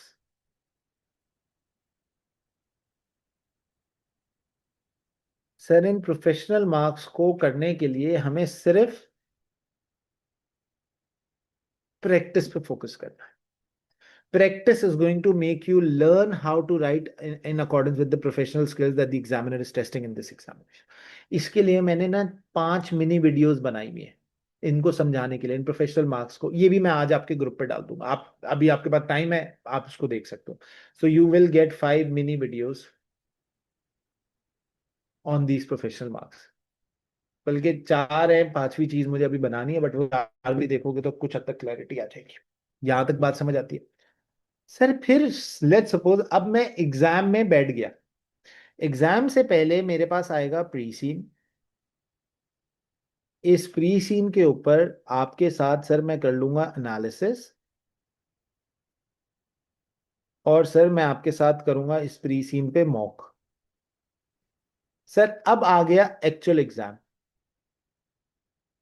Sir actual exam में क्या होगा? बेटा एक्चुअल एग्जाम में आपको दिए जाएंगे लेफ्ट कॉर्नर के ऊपर exhibits. Exhibit 1, exhibit 2, exhibit 3। Sir ये जो एग्जिबिट्स होंगे ना, या तो वो 3 होंगे या वो 4 होंगे मैक्सिमम। ये 1 1 पेजेस का हो। मिसाल के तौर पे exhibit number 1, there is a there is a minute of the meetings of the board of director, जिसके अंदर हमने अभी नेगेटिव पब्लिसिटी को डिस्कस किया, बोर्ड ऑफ डायरेक्टर्स ने डिस्कस किया, उसका जो डिस्कशन है वो यहां पे मौजूद है एग्जिबिट नंबर 1 में। आप कोई नए प्रोजेक्ट पे पैसा लगाने जा रहे हैं, प्रोजेक्ट ए और प्रोजेक्ट बी का जो फाइनेंशियल स्टेटमेंट है, financial statement of A and B यहां मौजूद है एग्जिबिट नंबर 2 के अंदर। एग्जिबिट नंबर 3 में मिसाल के तौर पे वो आपसे ये कह रहा है कि आपकी कंपनी के बारे में कुछ इन्वायरमेंटल कंसर्न गवर्नमेंट ने रेस किए हुए। वो जो इन्वायरमेंटल कंसर्न्स गवर्नमेंट ने रेस किए हैं वो यहां पर दिए हुए हैं। एग्जिबिट नंबर 4 में मिसाल के तौर पे वो ये कहता है कि आपके एम्प्लॉय के बारे में या आपकी कंपनी के बारे में हमने कुछ रिस्क आइडेंटिफाई किए हैं, वो रिस्क यहां पर दिए हुए हैं। फिर आपके ये आपके एग्जामिनेशन के 2 पोर्शन है, ये आपकी स्क्रीन है एग्जामिनेशन की। अब इस स्क्रीन के ऊपर दिया जाता है introduction about what is given in the exhibits, who you are, ये वाली बात भी यही बता दी जाती है, और आपसे सवालात दिए जाते हैं। फिर जो प्री सीन आपको 15 दिन पहले मिला था ना, वो ही प्री सीन यहां पर भी आपको दिया जाएगा एक टैब के अंदर, प्री सीन। गुनाह है अगर तुमने उसको खोला। बेटा एग्जाम में फेल होने का एक आसान तरीका बताऊं मैं तुम्हें। एग्जाम में फेल होने का बहुत आसान तरीका है कि तुम इस प्री सीन को दोबारा पढ़ने बैठे। जो काम तुम्हें घर से करना आना चाहिए था, अगर वो काम तुम क्लास उस जगह पे बैठ के करना शुरू कर दिया, तो मैं तुम्हें गारंटी दे रहा हूं कि पेपर फेल होगा, गारंटी दे रहा हूं। आप खुद इमेजिन करें ना कि यार मैंने एक हाईली कंपेटिटिव एग्जाम में 3 घंटे 15 मिनट बैठने हैं, जिसमें मुझे लिखने के मार्क्स मिल रहे हैं, पढ़ने के मार्क्स नहीं मिल रहे, और मैं कह रहा हूं कि भाई प्री सीन तो मैंने घर में पढ़ा नहीं, मैंने सर के साथ पढ़ा नहीं, मैंने तो बैठ के बस प्री सीन को देखा ही नहीं। अब एक काम करता हूँ, जल्दी से प्री सीन इस एग्जामिनेशन में बैठ के पढ़ता हूँ, जो कि 15 पेजेस है, मैं पढ़ने बैठा, मैंने आधा घंटा जाया कर, और प्रेशर में हुआ मुझसे कुछ भी। सर हर याद रखिएगा, इस तरह की सिचुएशन में हर जून के बाद सितंबर आती है, और फिर सितंबर के बाद दिसंबर आती है, और फिर बार बार एक ही बारी आती है। तो हमने कोशिश करना है इस चीज को अवॉइड करेंगे। ये प्रीसीन तसल्ली से 2 3 दफा घर पे पढ़ेंगे, मेरे साथ पढ़ेंगे, एनालिसिस करेंगे, ड्रिल आउट करेंगे, इसका पोस्टमार्टम कर चुके होंगे। लेकिन इसको एग्जाम में जिस हद तक मैं बोलूंगा उतना खोलना, इसके अलावा इसको एग्जाम में नहीं पढ़ना, नहीं पढ़ना, नहीं पढ़ना, नहीं पढ़ना। यहां तक बात क्लियर हो रही है? देखिए मैं बार बार हर चीज पे छोटी छोटी बात पे एम्फेसाइज कर रहा हूँ। ये बातें मैं अगली क्लास से नहीं बोलूंगा। ये जो बातें हैं ना, ये आज की क्लास में हो गई और आज ही की क्लास में खत्म हो गई। सर फिर प्रीसीन के बाद ना आपके पास आएगा यहाँ पे क्वेश्चंस।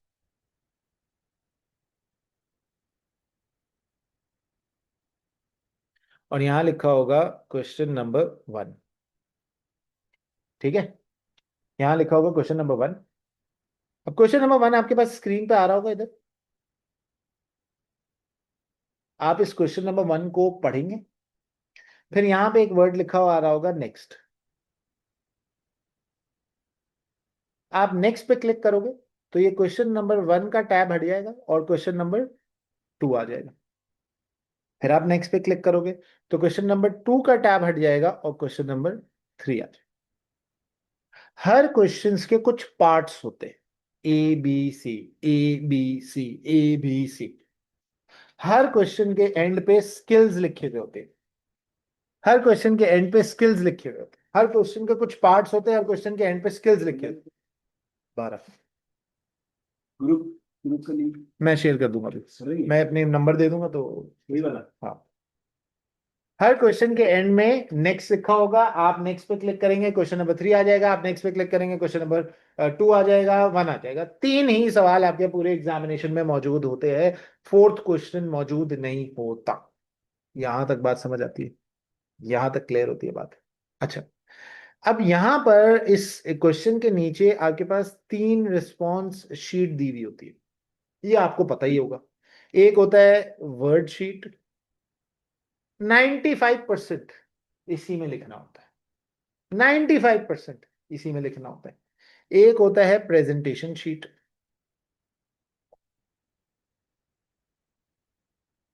अगर वो आपको बोलता है प्रेजेंटेशन बनाओ, तो प्रेजेंटेशन आपको यहाँ पे बनानी होगी।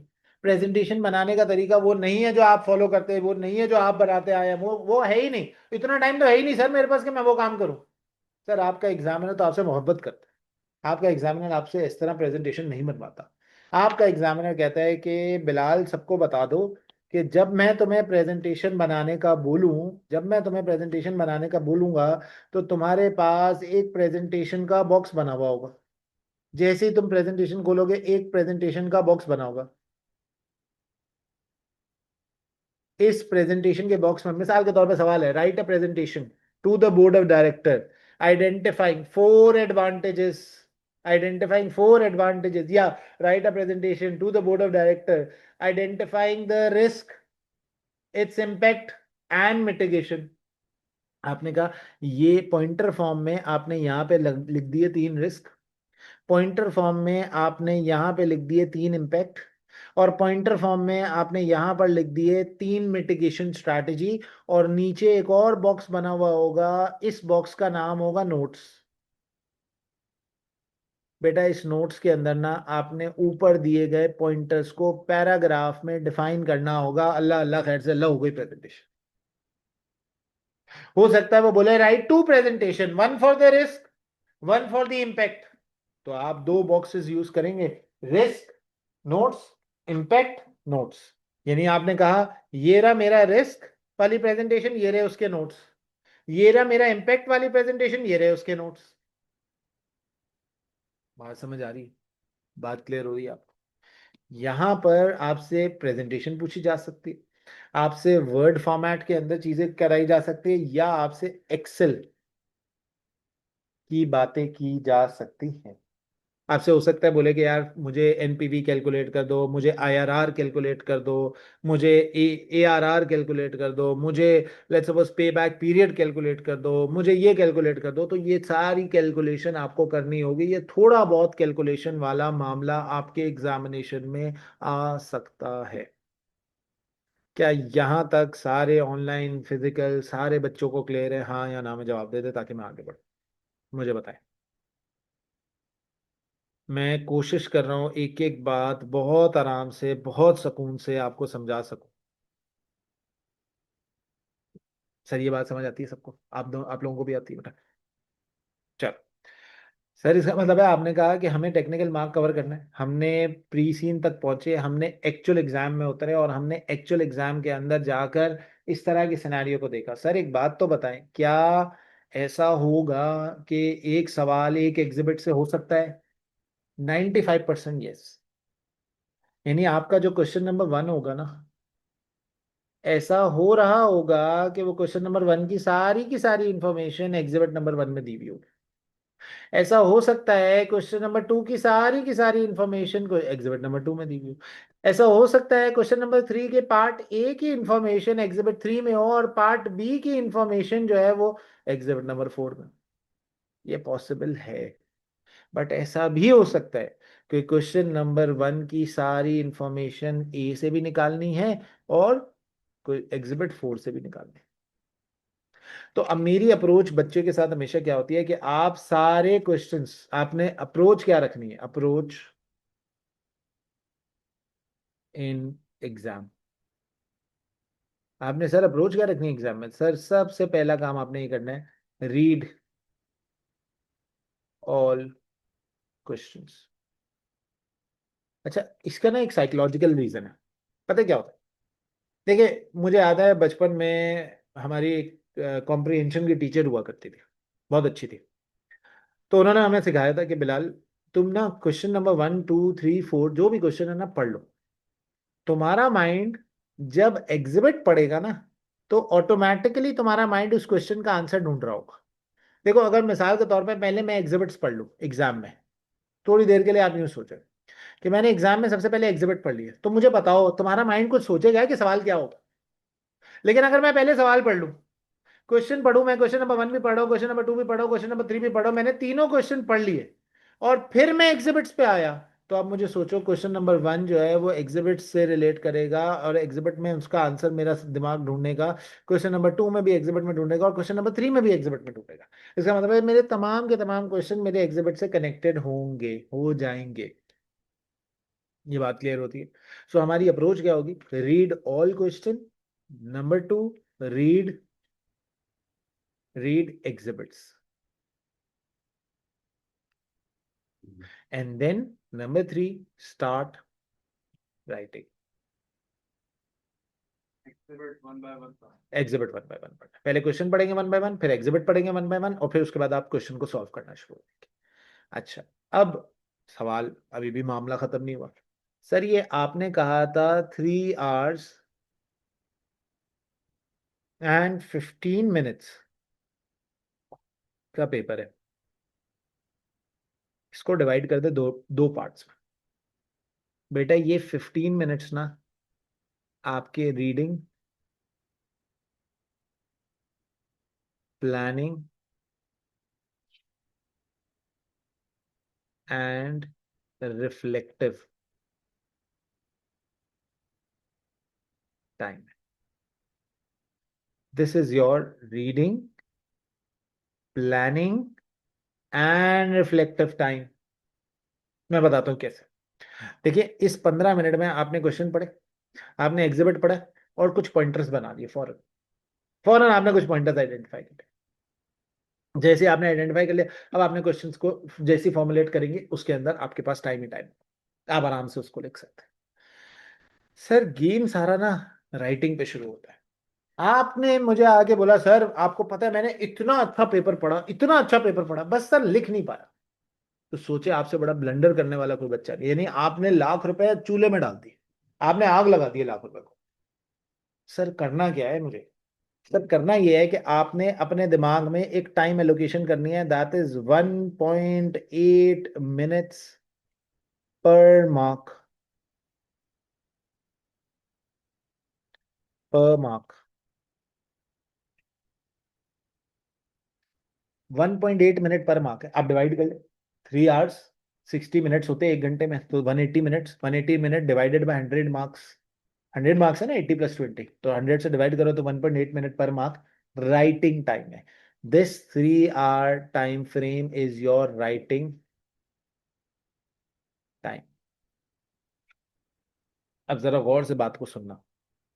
सर मैं एक एक चीज इतने तसल्ली से बताऊंगा कि आपने अगर मेरी बातों को फॉलो कर लिया ना, तो मैं तुम्हें गारंटी दे रहा हूं तुम्हारा पेपर पास हो। सर सुने, सर मुझे ये तो बताएं, ये एक मार्क मिलता कब है या क्या होता है? सर ये मार्क की स्ट्रैटेजी क्या है? सुनो, up to 2 marks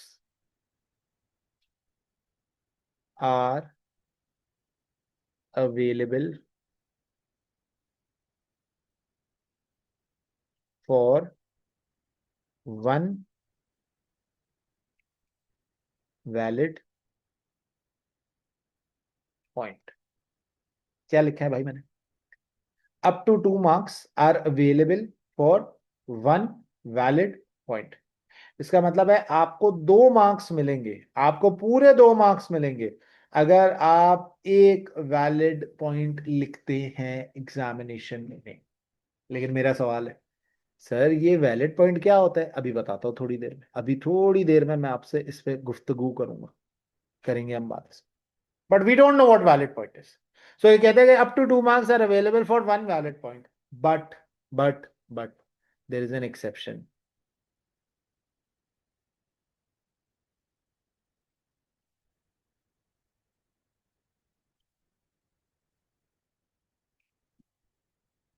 if 2 column format is tested. Example, identify risk and impact. अगर 2 कॉलम वाला सवाल है तो one valid point is equal to 3 marks. मैं नहीं कह रहा ये बातें, कसम से एंड पे आके दिखाऊंगा, एग्जामिनर ने खुद कहा है, छुपे अल्फाजों में एग्जामिनर ने कहा, मैं प्रूव करूंगा बात। देखिए जनरली 2 मार्क मिलते हैं एक वैलिड पॉइंट डिफाइन करने के लिए। लेकिन क्या वैलिड होता है बताता हूं अभी। सर अगर उसने 2 कॉलम में आपसे सवाल टेस्ट किया तो आपको मिलेंगे 3 marks for one valid point. और इफ 3 कॉलम फॉर्मेट, चलिए फील्ड निकाल जा रहा है। if 3 column format, for example, identify risk, column number 1, comma, impact, column number 2, mitigation।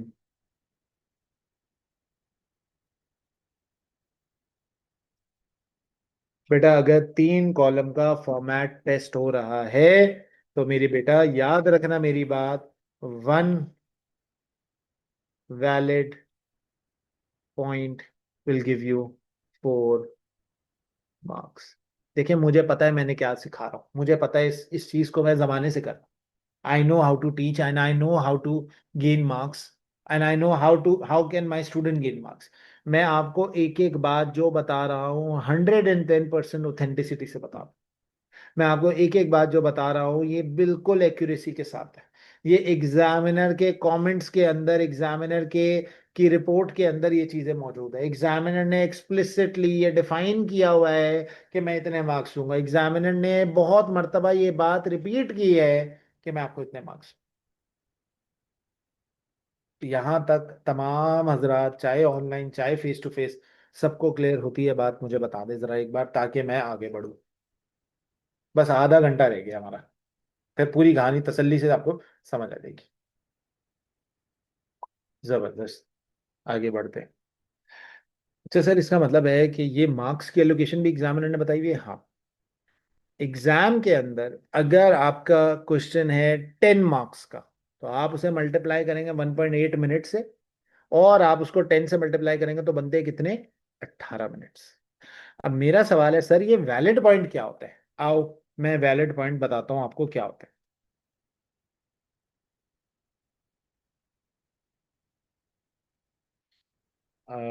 मैं आपको वैलिड पॉइंट बताता हूँ क्या है।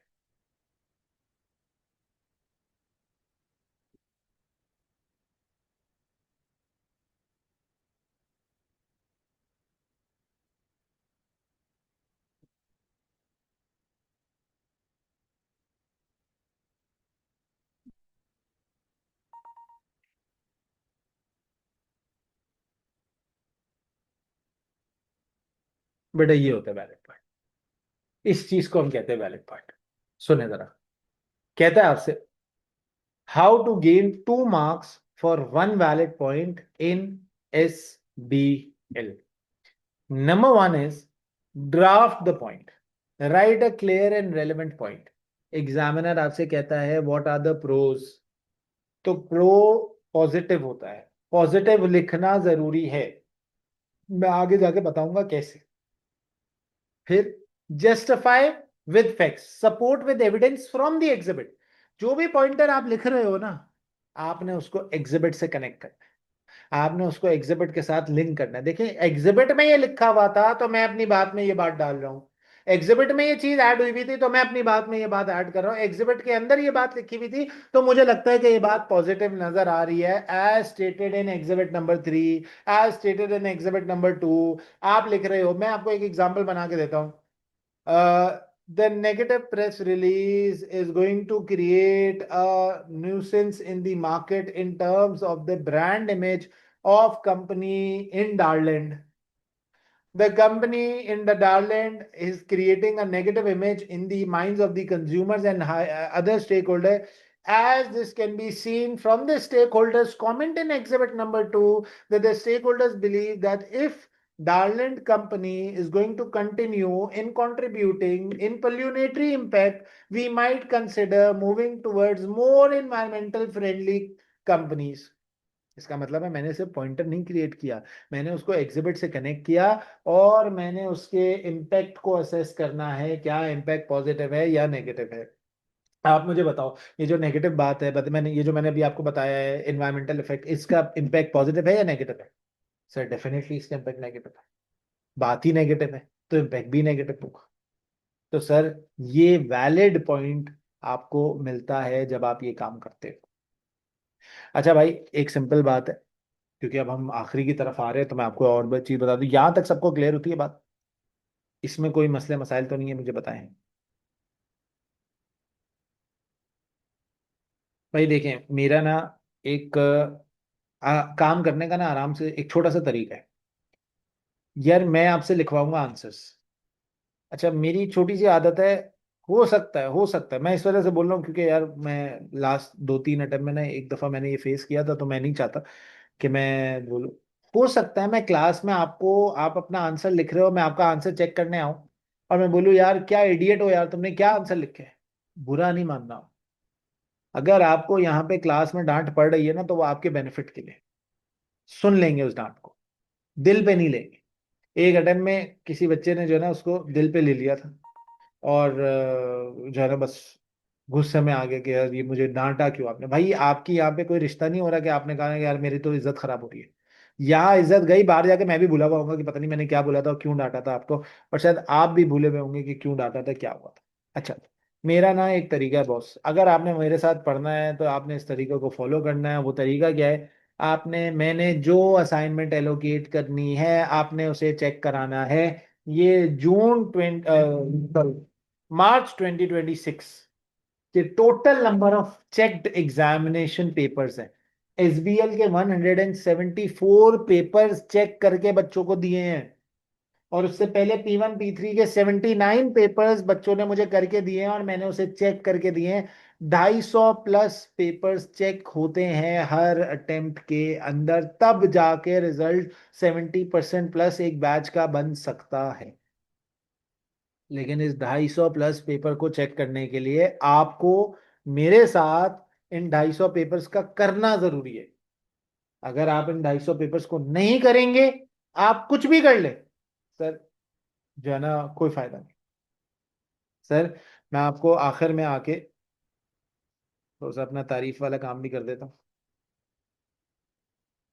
अगर आप पिछले 2 साल में देखेंगे तो जितने पाकिस्तान टॉप आए हैं अल्हम्दुलिल्लाह, कुछ अटेम्प्ट्स तक तो कंजेकेटिवली जो टॉप्स आए हैं, वो सारे बच्चे हमारे पास से थे। मैं ये नहीं कह रहा कि इसमें मेरा बहुत बड़ा कंट्रीब्यूशन है, मैं बस ये कह रहा हूँ कि इसके अंदर बच्चों का भी बहुत बड़ा कंट्रीब्यूशन। अगर आप देखें दिसंबर के अंदर हमारे पास कतर में था, मार्च में, अच्छा इमेजिन करो मार्च 2024 में राजिया की पोजीशन है, मार्क्स कितने होंगे कोई सोच सकता है? ऐसी गेस कर, एसबीएल के पेपर में कितने मार्क्स? अगर आपको पता है तो अलग बात है, अगर नहीं पता तो बताओ, गेस करो, एक तुक्का लगाओ, कितने मार्क्स? 50। 80। हम्म। पता है तुम्हें?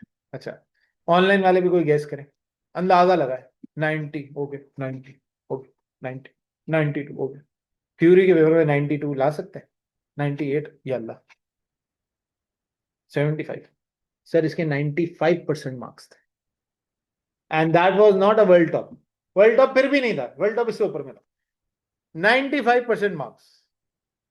सर चले, एक होगा ना, एक हो भी सकता है सर। अगली अटेम्प्ट में आई समीरा, और इसी अटेम्प्ट में आया इबाद। इबाद के पता है कितने मार्क्स थे? 94%। सर ये दो वाहिद अटेम्प्ट है जिसमें वर्ल्ड टॉप नहीं बना। Everyone was saying Bilal world top guarantee है भाई, ये तो जबरदस्त हो गया। लेकिन वर्ल्ड टॉप नहीं बना, क्यों? अंग्रेज मौजूद है। अंग्रेज की अंग्रेजी अच्छी है। मैं आपको अपनी तारीफ में ये एम्फेसाइज नहीं करना चाह रहा था। मैं आपको ये कह रहा हूं कि आपका कंपटीशन इस पेपर में ना अंग्रेजी के साथ है। आपकी अंग्रेजी रीजनेबल होना जरूरी है। अगर आपकी अंग्रेजी अच्छी नहीं होती तो उसे अच्छा करना जरूरी है। सर पाकिस्तान जून 2024 में भी पाकिस्तान टॉप था, दिसंबर 24 में भी था, मार्च 25 में भी था। उसके बाद हमने लास्ट अटेम्प्ट जो दिसंबर 25 है इसमें भी बांग्लादेश का टॉप है। जून 25 में भी हमारे पास सैयद नाइजिल का टॉप था। तो आप इमेजिन करें सर, यहाँ पे हमारे पास इराक का टॉप है। So there are clusters in this, there are stars in this post. अब इस स्टार्स में आपका नाम भी हो सकता है। ये काम करने का आसान तरीका, आप अच्छा इन सब की पॉडकास्ट है, सब कुछ आपको मैं दूंगा। इन सब की पॉडकास्ट जाके देखो, सबका एक ही बात है।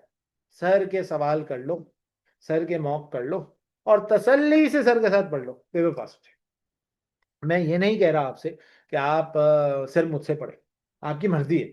लेकिन आप सिर्फ उससे पढ़े जो आपके क्वेश्चंस को चेक करके दे। अगर आपका क्वेश्चन चेक नहीं होता, trust me over the fact कि आपके पास एग्जाम में, देखिए मैं मिसाल के तौर पे आपसे कह रहा हूँ, ये मेरा आंसर है, ये मेरे एग्जामिनर का आंसर है। क्या आंसर मैंने लिखा है, अल्हम्दुलिल्लाह, क्या जबरदस्त है, मेरा तो पेपर पास। सर ये पेपर एसबीएल में नहीं हो सकता। देखिए, ये एफआर में फाइनेंशियल स्टेटमेंट मैच हो गई ना, मैं खुद खुशी से गुलाब जामुन बांटूंगा। यार मेरी भी फाइनेंशियल स्टेटमेंट, एग्जामिनर की फाइनेंशियल स्टेटमेंट मैच हो रही है, जबरदस्त है। मेरा पेपर डेफिनेट पास है, और ऐसा हो ही नहीं सकता आपका पेपर फेल हो जाए। लेकिन सर एसबीएल में बहुत सारे पॉइंटर्स, क्योंकि अंग्रेजी उसकी अलग है, आपकी अलग है। आप ये नहीं कह सकते कि जैसा वो लिख रहा है वैसा ही तो मैं लिख रहा हूँ। इस चीज को कहने के लिए आपने मुझे लायबल करना है, और मेरी ये जिम्मेदारी होती है कि मैं आपको पेपर्स चेक कर करके करके, देखिए मैंने आपको बताया है, मैं कोई झूठी बात नहीं कह रहा। I have publicly announce this number. 250 के करीब का ये नंबर है जो पेपर्स चेक करते हैं, और यकीन माने हम कहते हैं। हाँ, पेपर चेक करने का मतलब ये नहीं है सर पेपर भेजा है कब वापस करेंगे, कब चेक करके देंगे सर, कब आप पेपर देंगे सर, अल्लाह का वास्ते पेपर जवाब तो दे दे सर, कब चेक कर रहे हैं। अरे भाई आपको रुक रहा होगा 2-4 दिन, लेकिन मैंने कहा है ना चेक होगा, तो चेक होगा। अगर मैं आपसे कह रहा हूँ कि मैं आपको मार्क्स इसके ऊपर आपकी गलतियां आइडेंटिफाई करूंगा, तो मैं आपकी गलतियां आइडेंटिफाई करूंगा, बिकॉज मुझे तसल्ली नहीं। देखिए मैं एक बड़े सिंपल मॉडल पे काम करता हूँ। If I am getting fees from your side, मेरा मकसद है इसको हलाल करना। और मैं हलाल तभी समझता हूँ जब मैं इसके ऊपर आपको पेपर चेक कर करके दूं। लेकिन अगर आपका पैसा हलाल का है, तो आप कोशिश करेंगे कि मुझे इसके क्वेश्चंस को कर करके भेजे, ताकि मैं आपके क्वेश्चंस के ऊपर आपको स्ट्रक्चर्ड आंसर दे सकूं। ये बात सबको समझ आती है? हाँ या ना में जवाब दे दें, फिर मैं आपको आखिरी बात पे लेके आता सर ये तो मार्केट भी है। हूँ। मैं सिर्फ मार्क्स एलोकेशन हमें बताई जाएगी या प्रॉपर फीडबैक के कहाँ नहीं, तक मार्क्स एलोकेशन तो बताऊंगा ही नहीं, फीडबैक होगा। मार्क्स तो भाड़ में गए, मार्क्स नहीं दूंगा मैं फीडबैक दूंगा। मैं आपको बोलूंगा भाईजान इसमें आपने ये गलती की है, ये गलत लिखा है, ये सही है, मार्क्स देके तो फिर मैं, यार देखो मार्क्स देने का तरीका आसान पता है क्या है? मैं अपना एक असिस्टेंट रखूँ, उसको बोलूँ दे दे भाई, उसको मैं बोलूँ देख तू पूरे देगा ना तेरे पे सवाल उठेगा, तेरी क्रेडिबिलिटी पे, तू कम देगा तेरी क्रेडिबिलिटी, तू मिड मार्क्स दे, बीच के दे, मैं नहीं कर रही काम। उस पे होगा प्रॉपर कमेंट, लाल हुआ हुआ होगा आपका आंसर, उसमें नीचे कमेंट आ रहा होगा, हाईलाइट हुआ हुआ होगा, ऊपर कमेंट आ रहा होगा, कटा हुआ होगा। कभी कभी गुस्से में मैं इडियट भी लिख दूंगा। इडियट ये क्या लिखा है तुमने? समझाने के लिए है भाई। अगर नहीं समझ आएगा तो फिर आपका फायदा है। हाँ, मार्क्स आपको पता है किस पे मिलेंगे? Mock exam. उसमें मैं आपको कमेंट नहीं दूंगा, उसमें मैं आपको मार्क्स, तो भाईजान ये आपने गलती की है, अब तो सुधर। अच्छा, मेरी एक आदत है, आपने डे 1 से लेकर डे एंड तक जो पेपर मुझे सबमिट कराएंगे ना, मैं आपको पेपर 1 की गलती, पेपर 2 की गलती एक एक्सेल की शीट में ना आखिर में सबको दूंगा, कि देखें ये आपकी पेपर 1 की गलती थी, पेपर 2 में आपने जो सबमिट कराया, पेपर 3 में, जो पेपर 4 में गलती है, ये पेपर 5 में, पेपर 6 में, पेपर 10 में आपने जो गलती की, ये सारी गलती है। अब रिपीटेटिवली 4 गलतियां आपकी ऐसी है जो आपने 1 से लेके एंड तक की है। अब खुदा के वास्ते पेपर में निकल। दूसरी बात, मैं अगर आप मुझसे पूछे सर एग्जामिनर की सबसे फेवरेट चीज क्या है इस पूरे एग्जाम में, तो मैं यहाँ बड़े बड़े अल्फाजों में बोल्ड वर्ड्स में लिख रहा हूँ, एग्जामिनर की सबसे फेवरेट चीज है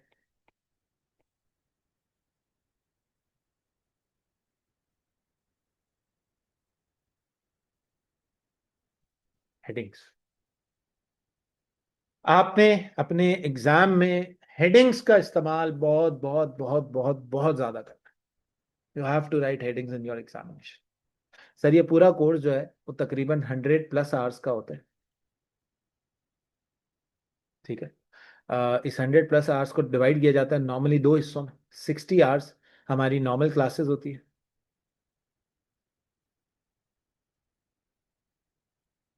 और 40 आवर्स हमारी वर्कशॉप होती है। इस 100 आवर्स में से अप्रोक्सीमेटली 30% हमारा प्रैक्टिस पे जाता है, 20% हमारा प्री सीन पे जाता है, और 50% हमारा टेक्निकल स्किल पे जाता है। बिल्कुल। अच्छा, रमजान के अंदर मैं, मेरा दिल है कि मैं ना ईद से पहले 1 या 2 क्लासेस और ले लूँ। मेरा दिल है, पर्सनली मेरा चाहत है कि मैं एक वेनेसडे को क्लास ले लूँ आपकी, वेनेसडे को और एक थर्सडे को ले लूँ, ताकि फ्राइडे से अगर हमारा, अगर फ्राइडे को लेट्स सपोज थर्सडे को चांद रात होती है तो फिर थर्सडे नहीं हो सकेगा, बट वेनेसडे का मेरा बहुत दिल है कि मैं क्लास और ले लूँ आपकी, ताकि यार सिलेबस का, क्योंकि देखो 100 आवर्स मैंने लगाने हैं, आपने नहीं, तो आपने 100 आवर्स का मुझे सपोर्ट दिखानी है ना। तो हम कोशिश ये करेंगे कि देखिए अभी जो वेनेसडे वाली क्लास होगी ना, just my notes, my notes are more than enough अनस, मोर देन इनफ। हमारी वेनेसडे वाली क्लास होगी 3:30 to 5, ठीक है। वो भी मैं ग्रुप पे डाल दूंगा इंशाल्लाह, आपको कंफर्म कर लूंगा कि ये लोग वेनेसडे तक ऑपरेट कर रहे हैं या नहीं। दूसरा, जब ईद खत्म हो जाएगी ना तो हमारी क्लासेस होती हैं वेनेसडे, फ्राइडे, सैटरडे, ये है after Eid. Wednesday, Friday, Saturday 6:30 to 9:15 या 9:30 तक जाते हैं मैक्स। 6:30 to 9:15 या 9:30 तक जाते हैं। अच्छा, व्हाट्सएप ग्रुप पे आप सब ने ऐड होना है, इररिस्पेक्टिव आपने पेमेंट की है नहीं की, अभी तो आपने ऐड होना है, लाजमी ऐड होना है। 92336, मैं अपना नंबर लिख रहा हूँ यहाँ पे, आपने मुझे व्हाट्सएप पे मैसेज करना है ताकि मैं आपको ऐड कर दूँ। मेरे पास आप अपना नाम और अपनी अटेम्प्ट लिख के भेजेंगे, आपको व्हाट्सएप ग्रुप का लिंक मिल जाएगा, आपको उस पर ऐड होना है। ये लाजमी सब बच्चों ने ऐड होना है जो इस बैच में पढ़ेंगे। आई होप सो तुम्हें ये सारी बातें क्लियर हो गई होंगी, आई होप सो सारी चीज़ें समझ आई हैं। मैं आखिरी के 5 मिनट दे रहा हूँ, अगर अभी भी कोई डाउट है तो आप मुझसे सवाल पूछ सकते हैं, and I am willing to answer your question. Any question you have आप पूछो मुझसे। फिजिकल वालों को, ऑनलाइन वालों को सवाल है कोई तो पूछो मुझसे।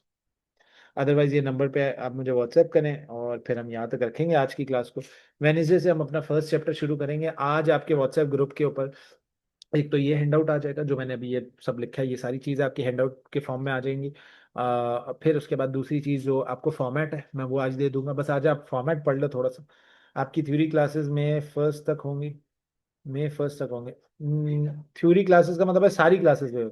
Sir I bought Kaplan so I just read it for once. सफा, I don't think so that आपको कैपलन का कुछ पढ़ने की जरूरत है। मैं उसका ना रैशनल भी बताऊंगा, असल में ये अभी यूट्यूब पे जाएगी तो मैं आपको 1-2 क्लासेस के बाद उसका रैशनल बता दूंगा।